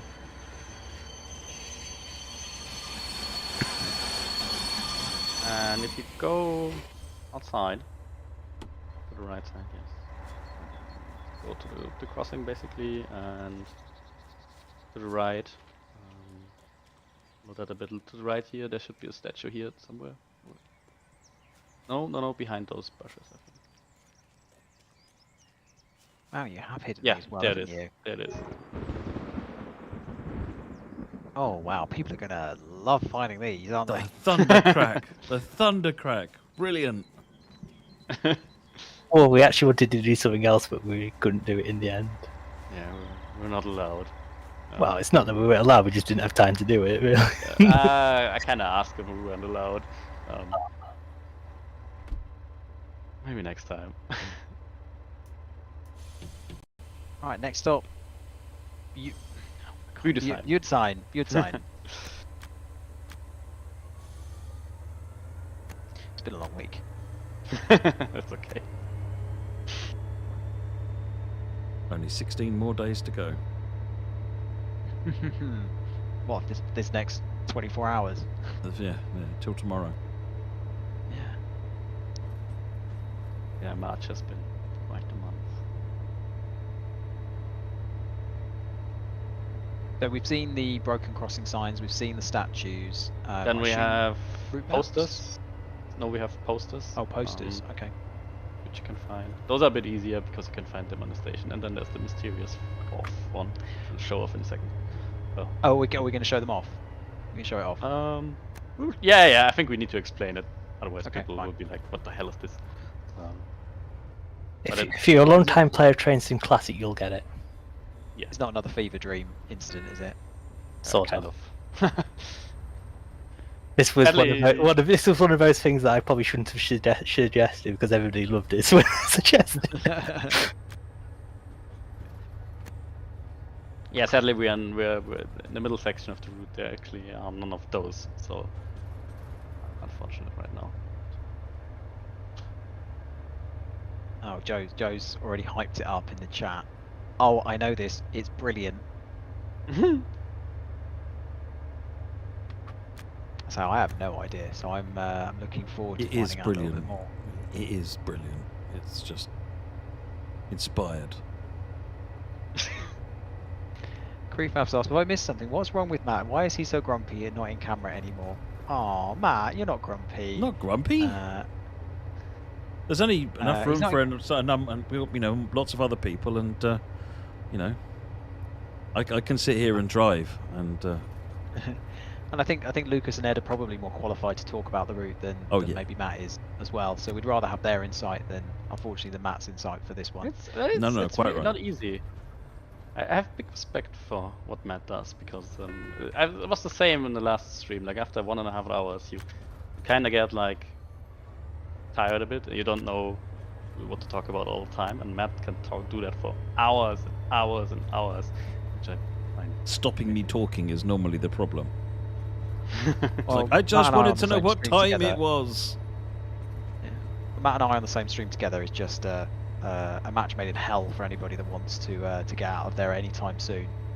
Hey, try bringing me in. Yeah, if you look behind you, or outside, there's actually the one viaduct on the route there. Right. Look right. Look right. What? This is it, isn't it? Oh yeah, there we go. Yeah. The one viaduct not on the route. James, baby, we are going to do the route at night after we finished at Budesheim, but we're not going to do like a run. We're just going to show what Stockheim looks like.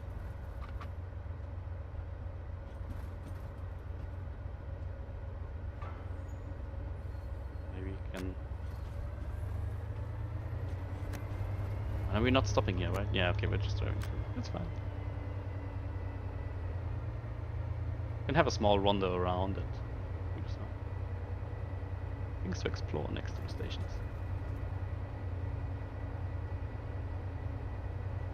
Yes, we do have a few areas where you can go wandering.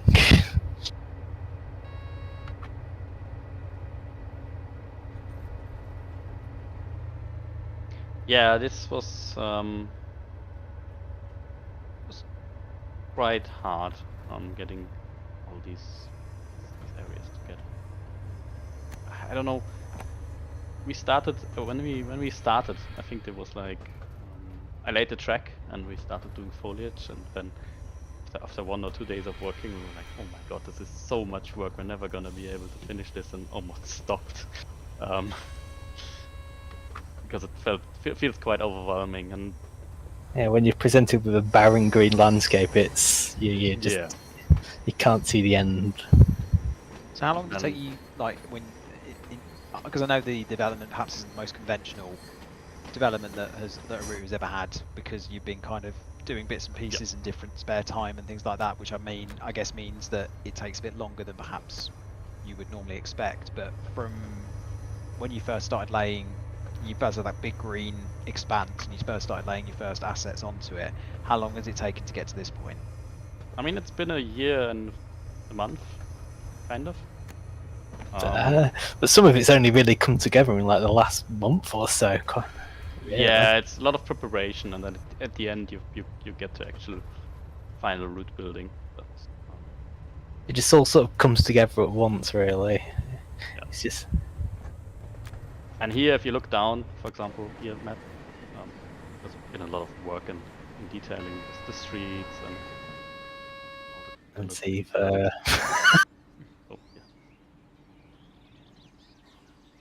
Some custom models everywhere.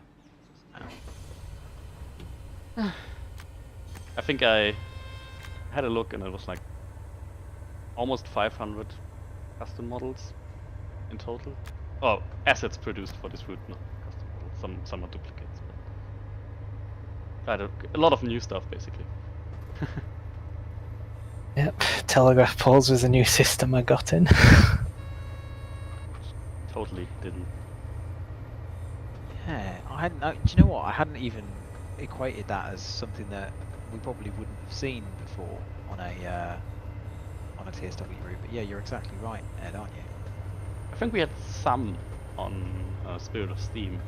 Yeah, but I did a completely new system which links them sort of dynamically instead of sometimes in Spirit of Steam you see him go around the curve with the wires going at an angle, which obviously cables can't go around curves.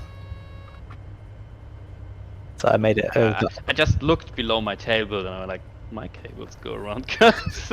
Yeah, but not when suspended from a telegraph. I know. It was a joke.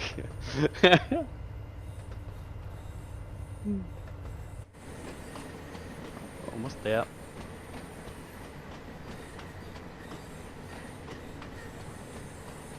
Behind us. Oh no, that's the wrong area. Never mind. Shit, what are you thinking of? Later.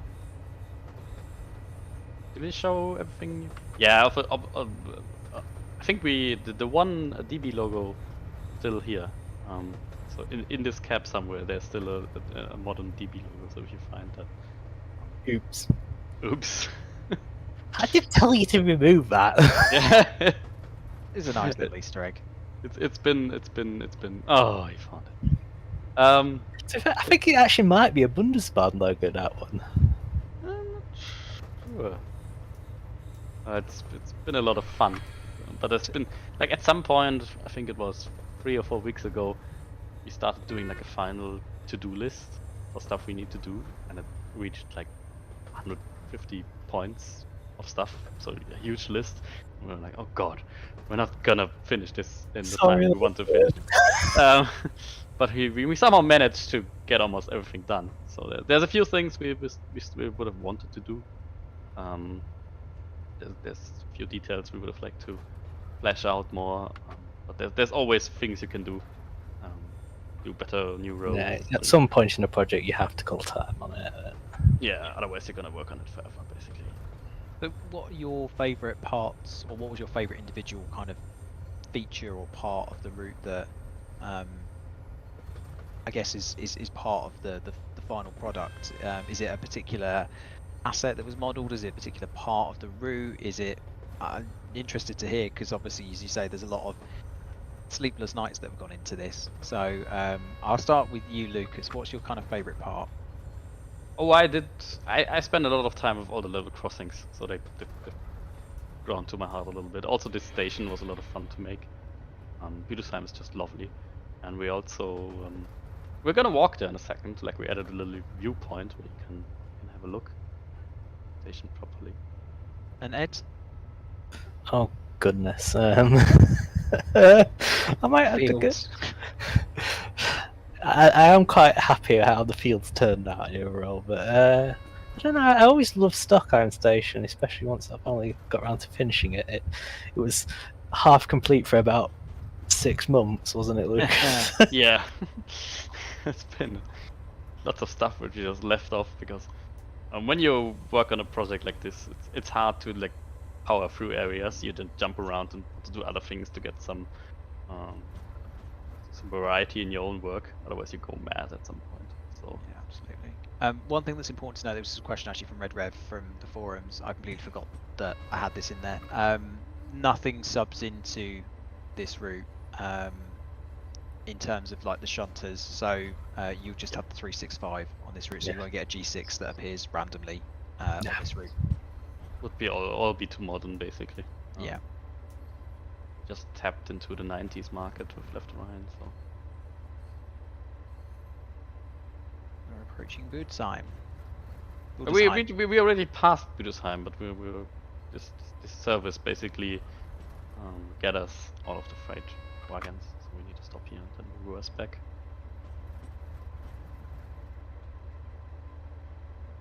No, we're not doing the HFR. We're going beyond the main signal. Oh, that's interesting.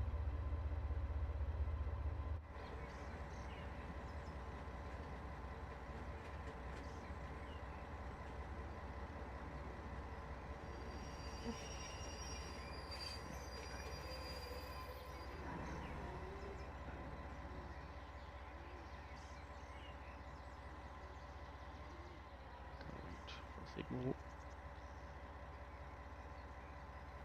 Is this one we have to request? I can't remember. It still Jack. says wait for a moment, so should wait.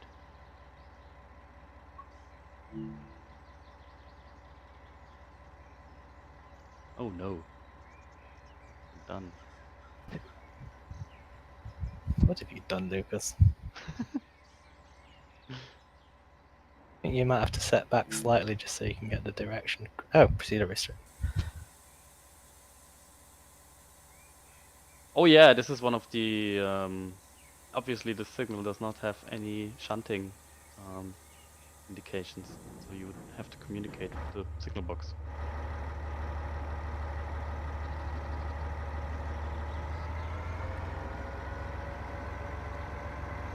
Which is a little weird. Rural brandflower. We do random things sometimes.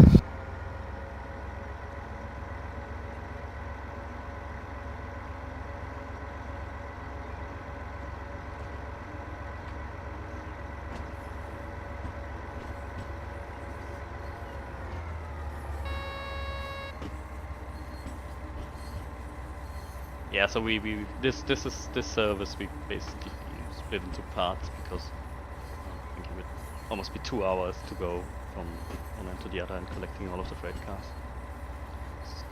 But again, this is what we're talking about. We're talking about variety, isn't it? Yeah. There's a lot going on here, and whilst it's only a single track in most of the route, there's a lot to be getting on with, and a lot of things you can do. So it's certainly, even if it's not the longest route in the world, it's certainly a lot to be packed into it, and a lot of things to do, and a lot of variety of different types of services and content to enjoy. Yeah. There's all this little stuff that we needed. For example, just past the junction lantern, which is junction in a curve, and back then they had special indicators for curved junctions, so that's all the stuff we had to add. And every time you go around the corner, you see a new special little thing, and you're like, oh no, I'm gonna have to model more new stuff. It's also very things like from the past, like the Deutsche post boxes and the trash cans and all sorts of things you don't think of when you first start making a route.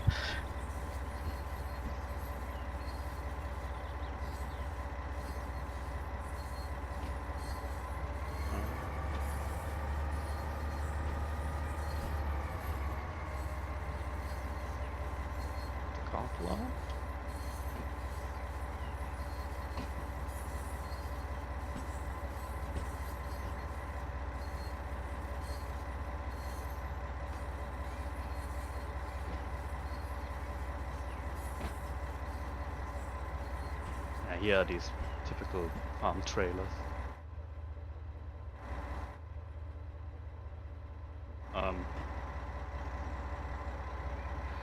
Don't think that's helping that. No, I didn't. Wrong time of day. I was going to use my shadow trick, but It's directly back, isn't it? yeah. Yes.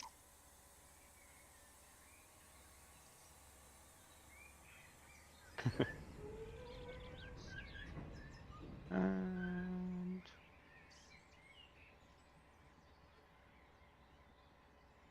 plonk. Oop.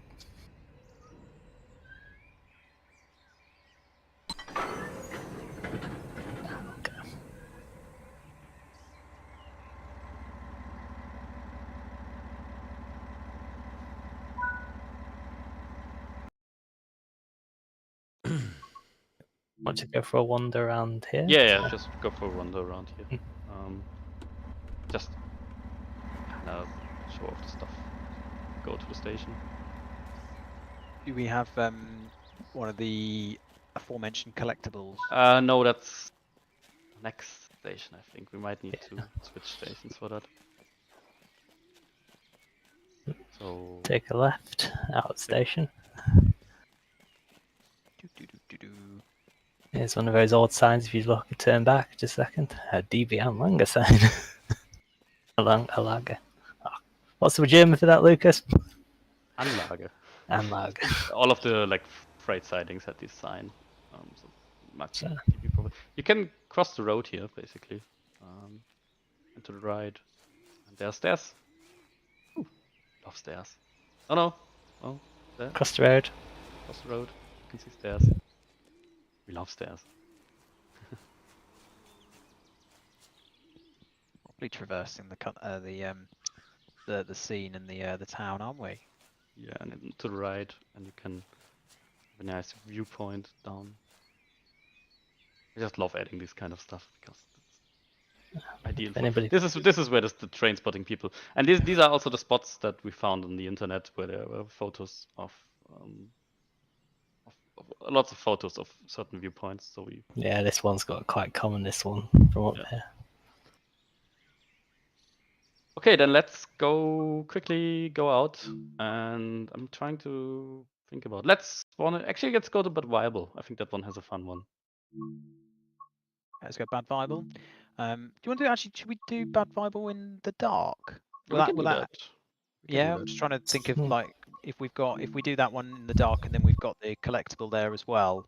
Ed, is it fine? Yeah, Stockheim's my favourite one at the night, but We could do Stockheim as well, but I know Yeah. some people were interested to see darkness. the question is, will we be able to find it now? Well, this is very true. Yeah. There you go. So this is the Todd 4 night lighting. Also need to be careful here if you approach it too quickly. This one has quite a large collision box, I think. So What if you is can, go to the other platform. And do it Both illegally. ways, Matt. Sorry? And go walk down to the other end. Walk that.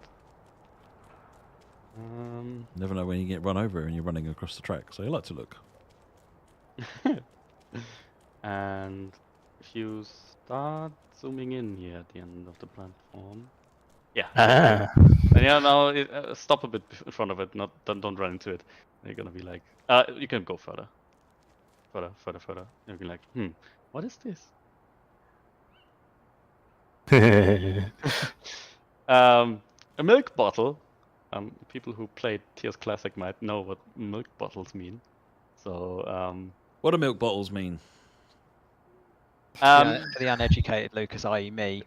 Yeah. So in TS Classic, if you missed an asset, it instead spawned a milk bottle to indicate that there's an asset missing. It's basically the So, placeholder asset for if it can't find the one that's supposed to be there. Yeah. And now try to collect it. And there's the asset. Oh, I love that. It's a little joke. Oh, that's good. I I love think they're that. all different, aren't they, as well? You never know Well, they've got quite what different you... asset every time. Yeah, it's. Ah, that's cool.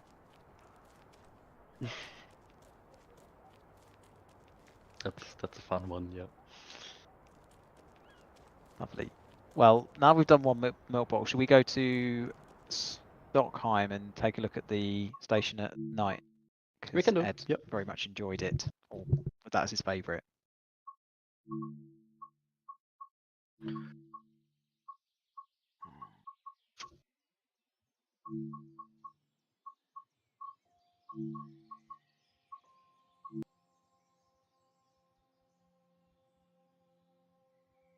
There were definitely some people that enjoyed that in the chat. So. Very nice. Yeah, welcome to Stockheim. That lonely passenger sitting over the other side of the station. Yeah, I can see the parked trains here.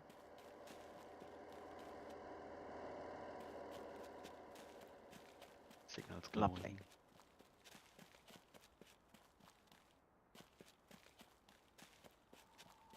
This underpass is traversable, I think. It's just in Bad Vilbel, you can't actually do anything on the other platform, so we blocked it off.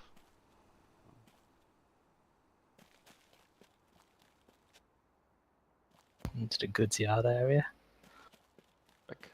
Other way. Hmm? On the other... Oh, where did you want to go at? Sorry. I don't know, where are you wanting to go? Okay, go... Turn around again, sorry. Never mind me. Is there anything else just while we're wandering around, Lucas and Ed, that you wanted to talk about, or anything else you wanted to mention?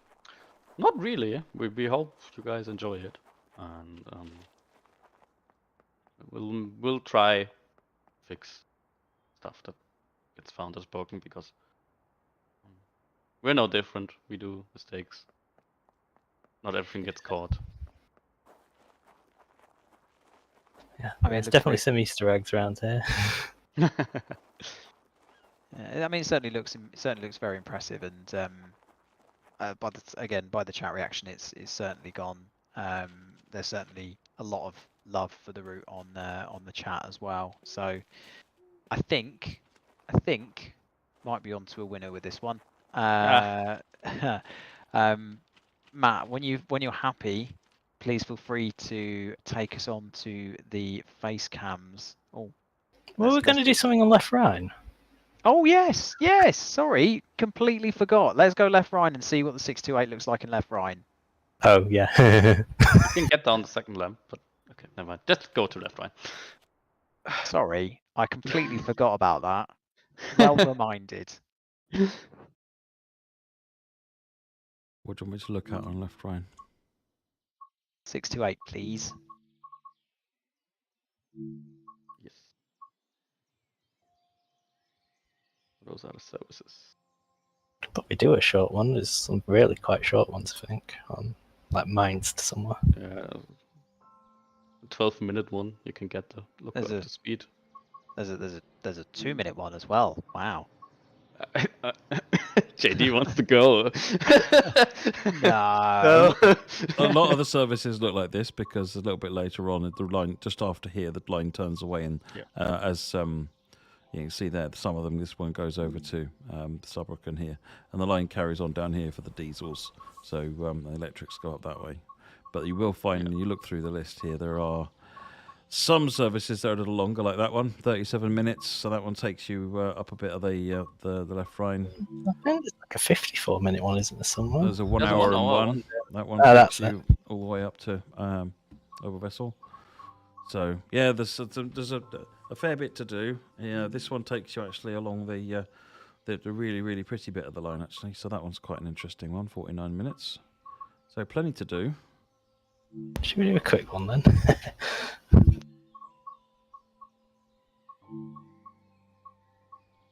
Yeah, I think there's 40. Oh, it's balmy. I think we've mentioned it a couple of times. There's 49 services for the 628 on Left Rhine, or Linke Rheinstrecke. A lot of Simulator a few driver, people LOL, asking JD for, wants to finish. I've been working since 7 this morning. I've been. the headlights are there. Signals, cab light, train lights. So we turn them on. Instrument lights, instrument light dimmer, powertrain. Don't forget that one. You're not going anywhere without that. You want to put your reverser in, forward, and you want to put your brake key in, and then put it into cut in, and now you're ready to go.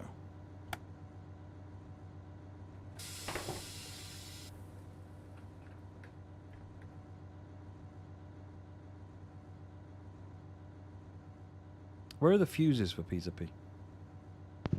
If you go, yeah, that's a good one. That's actually not that easy. You go out into the back room, and there's a cabinet to the left.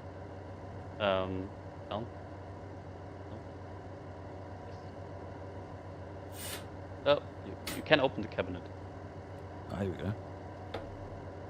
Well, you do it through the cabinet. I mean, Yeah. I'm just being different. You know me, Mr. Contrary.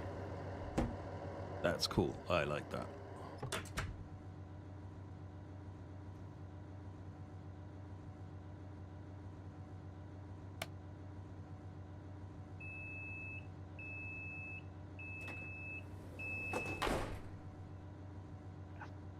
Definitely add some traffic to this area.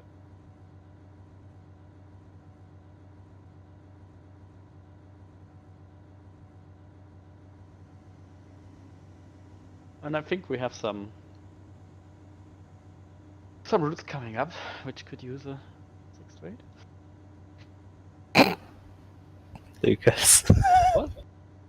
They ran on every bloody German route ever. That's not a leak.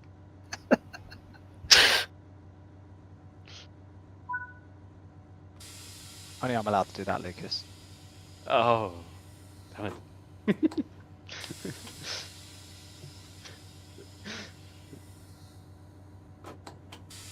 Oh, I think you might need to switch the power on and off again. That's the toggle switch. This one. Yeah. Oh, there you go. Oh, it's because it did the power before the reversal was in. Yeah.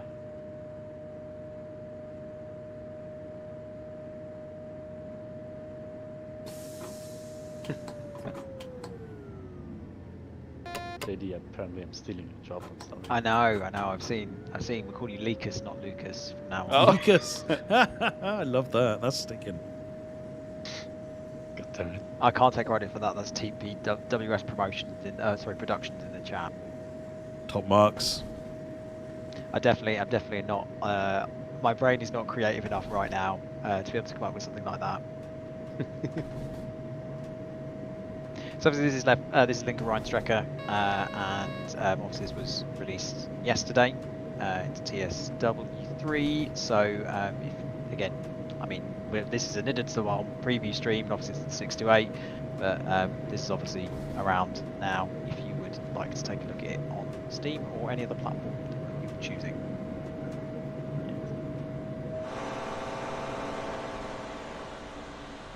There's something about old DMUs that's just so much better than the modern electric stuff.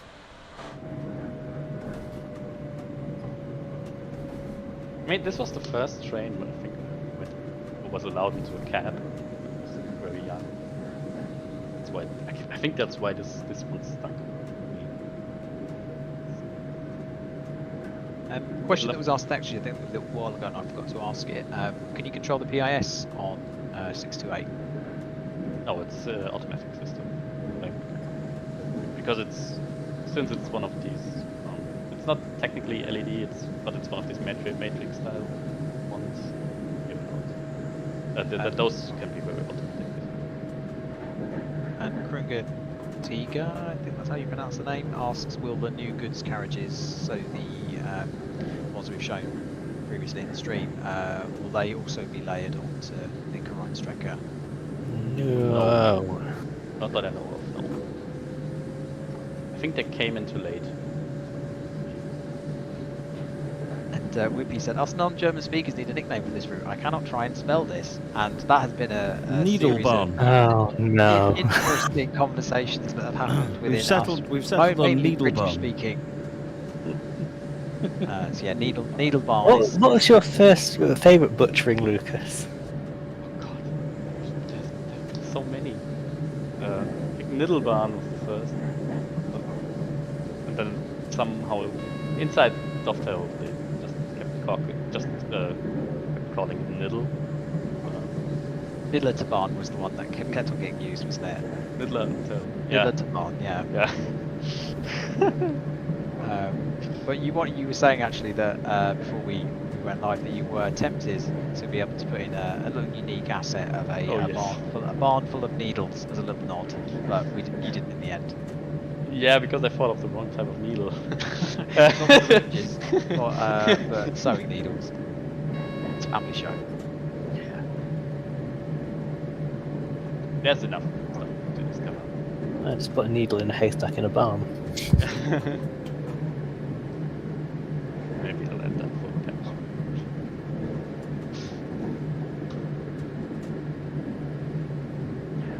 I think we can start. Yeah, I'm happy to kick things off with the outro, Matt. If you're, in fact, you know what? There's no, I don't think there's much point in us going back to face cams to finish off the stream. We might as well just keep going with the route, and we'll kind of just finish as we're going through. So yeah, this is. I was really good to say Needlebarn. It's not Niddertalbahn, is it? No. No, Niddertalbahn, Bad Vilbel to Stockheim. This is what you. This is obviously. This is not it. This is Linke Rheinstrecke. But what you've seen over the course of the stream is obviously 623, 355, 365, and all of the other goodness that we've been able to show you over the course of the stream. I wanted to say a massive thank you to Lukas and Ed for joining us tonight. Obviously, Lukas is a member of Dovetail, so he was kind of obliged to come on. And it's obviously his route. But really, it's really great to have Ed on as well and have his insight It's you've definitely added a lot to be able to help us out with this live stream, Ed. So thanks very much for joining us. No problem. And thank you very much again, Lucas, for offering your insight and your know-how of the local area and your know-how of obviously the 628, which, as you said, is a bit of a passion project for you too. Yes. The whole route is a bit of a project, and that's why.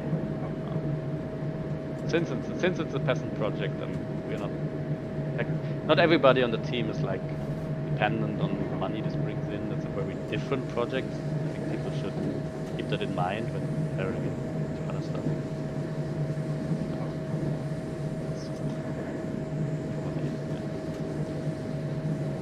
Well, I mean, I think it's absolutely something to bear in mind, and it's obviously something to look at when you're looking at this route. There is a lot of love and a lot of care and a lot of kind of loads and loads of extra hours and sleepless nights that have gone into it, and that obviously shows. And a lot of people are really excited, and some really lovely comments over the course of the stream as well. This is obviously being released on next Thursday, 23rd of March. So if you've enjoyed it, then that will obviously be around. We expect kind of similar release times to normal, which will be round about 10 AM UK time for consoles. So that I think is 9 AM German time. I'm trying to work out if we're still in daylight savings at that point. 11 German time. 11 German time, and it will be slightly later in the afternoon for Steam and Epic players. A couple of other bits and pieces just to mention before we go. The Steam Spring Sale is on right now, so if you are interested in filling up your back catalogue, there's loads of good stuff in there as well, including if you are a TSW2 player and you love what you've seen tonight, you think, you know what, I'd love to get that for TSW3, there is an upgrade that you can get, which is the kind of the cheapest option to be able to go from TSW2 to TSW3. You'll be able to get all of your old routes over there, and it's also allowed us to do things like complete my collection as well, which we've just implemented on top of some of our US content bundles too. So take a look at those. There's some really good stuff in there if you're a Steam player, and I think that pretty much rounds us up for the evening. Matt, anything you want to add just at the end? Just that, I mean, this is the first time I've really had a chance to properly sit down and look at the route outside of bug testing, bug fixing and so forth. It's such a relaxing drive. It's a really fun. It's not the don't confuse it with the sedentary drive of like the West Somerset Railway. You're still going to be engaged quite a bit. It's not slow run, but it's just a really pleasant, relaxing drive. And this DMU is brilliant. It really is. Yeah, and I think that's some high praise coming from Matt, having driven, I would imagine, quite a few of these over the course of the last however many years he's been at Dovetail. So I think that's a really good note to end on tonight. Thank you very much everyone for tuning in. It's obviously a Friday evening, it's St Patrick's Day, so feel free to go to the pub now if you like, and have everybody a wonderful weekend. We'll be back on Railfan TV on Tuesday. We'll be showing off the Loco add-on bundle, and there'll be some more news about that on Monday too, so keep an eye out for that. Other than that, have a lovely weekend everyone, and we will see you again very soon. See you later.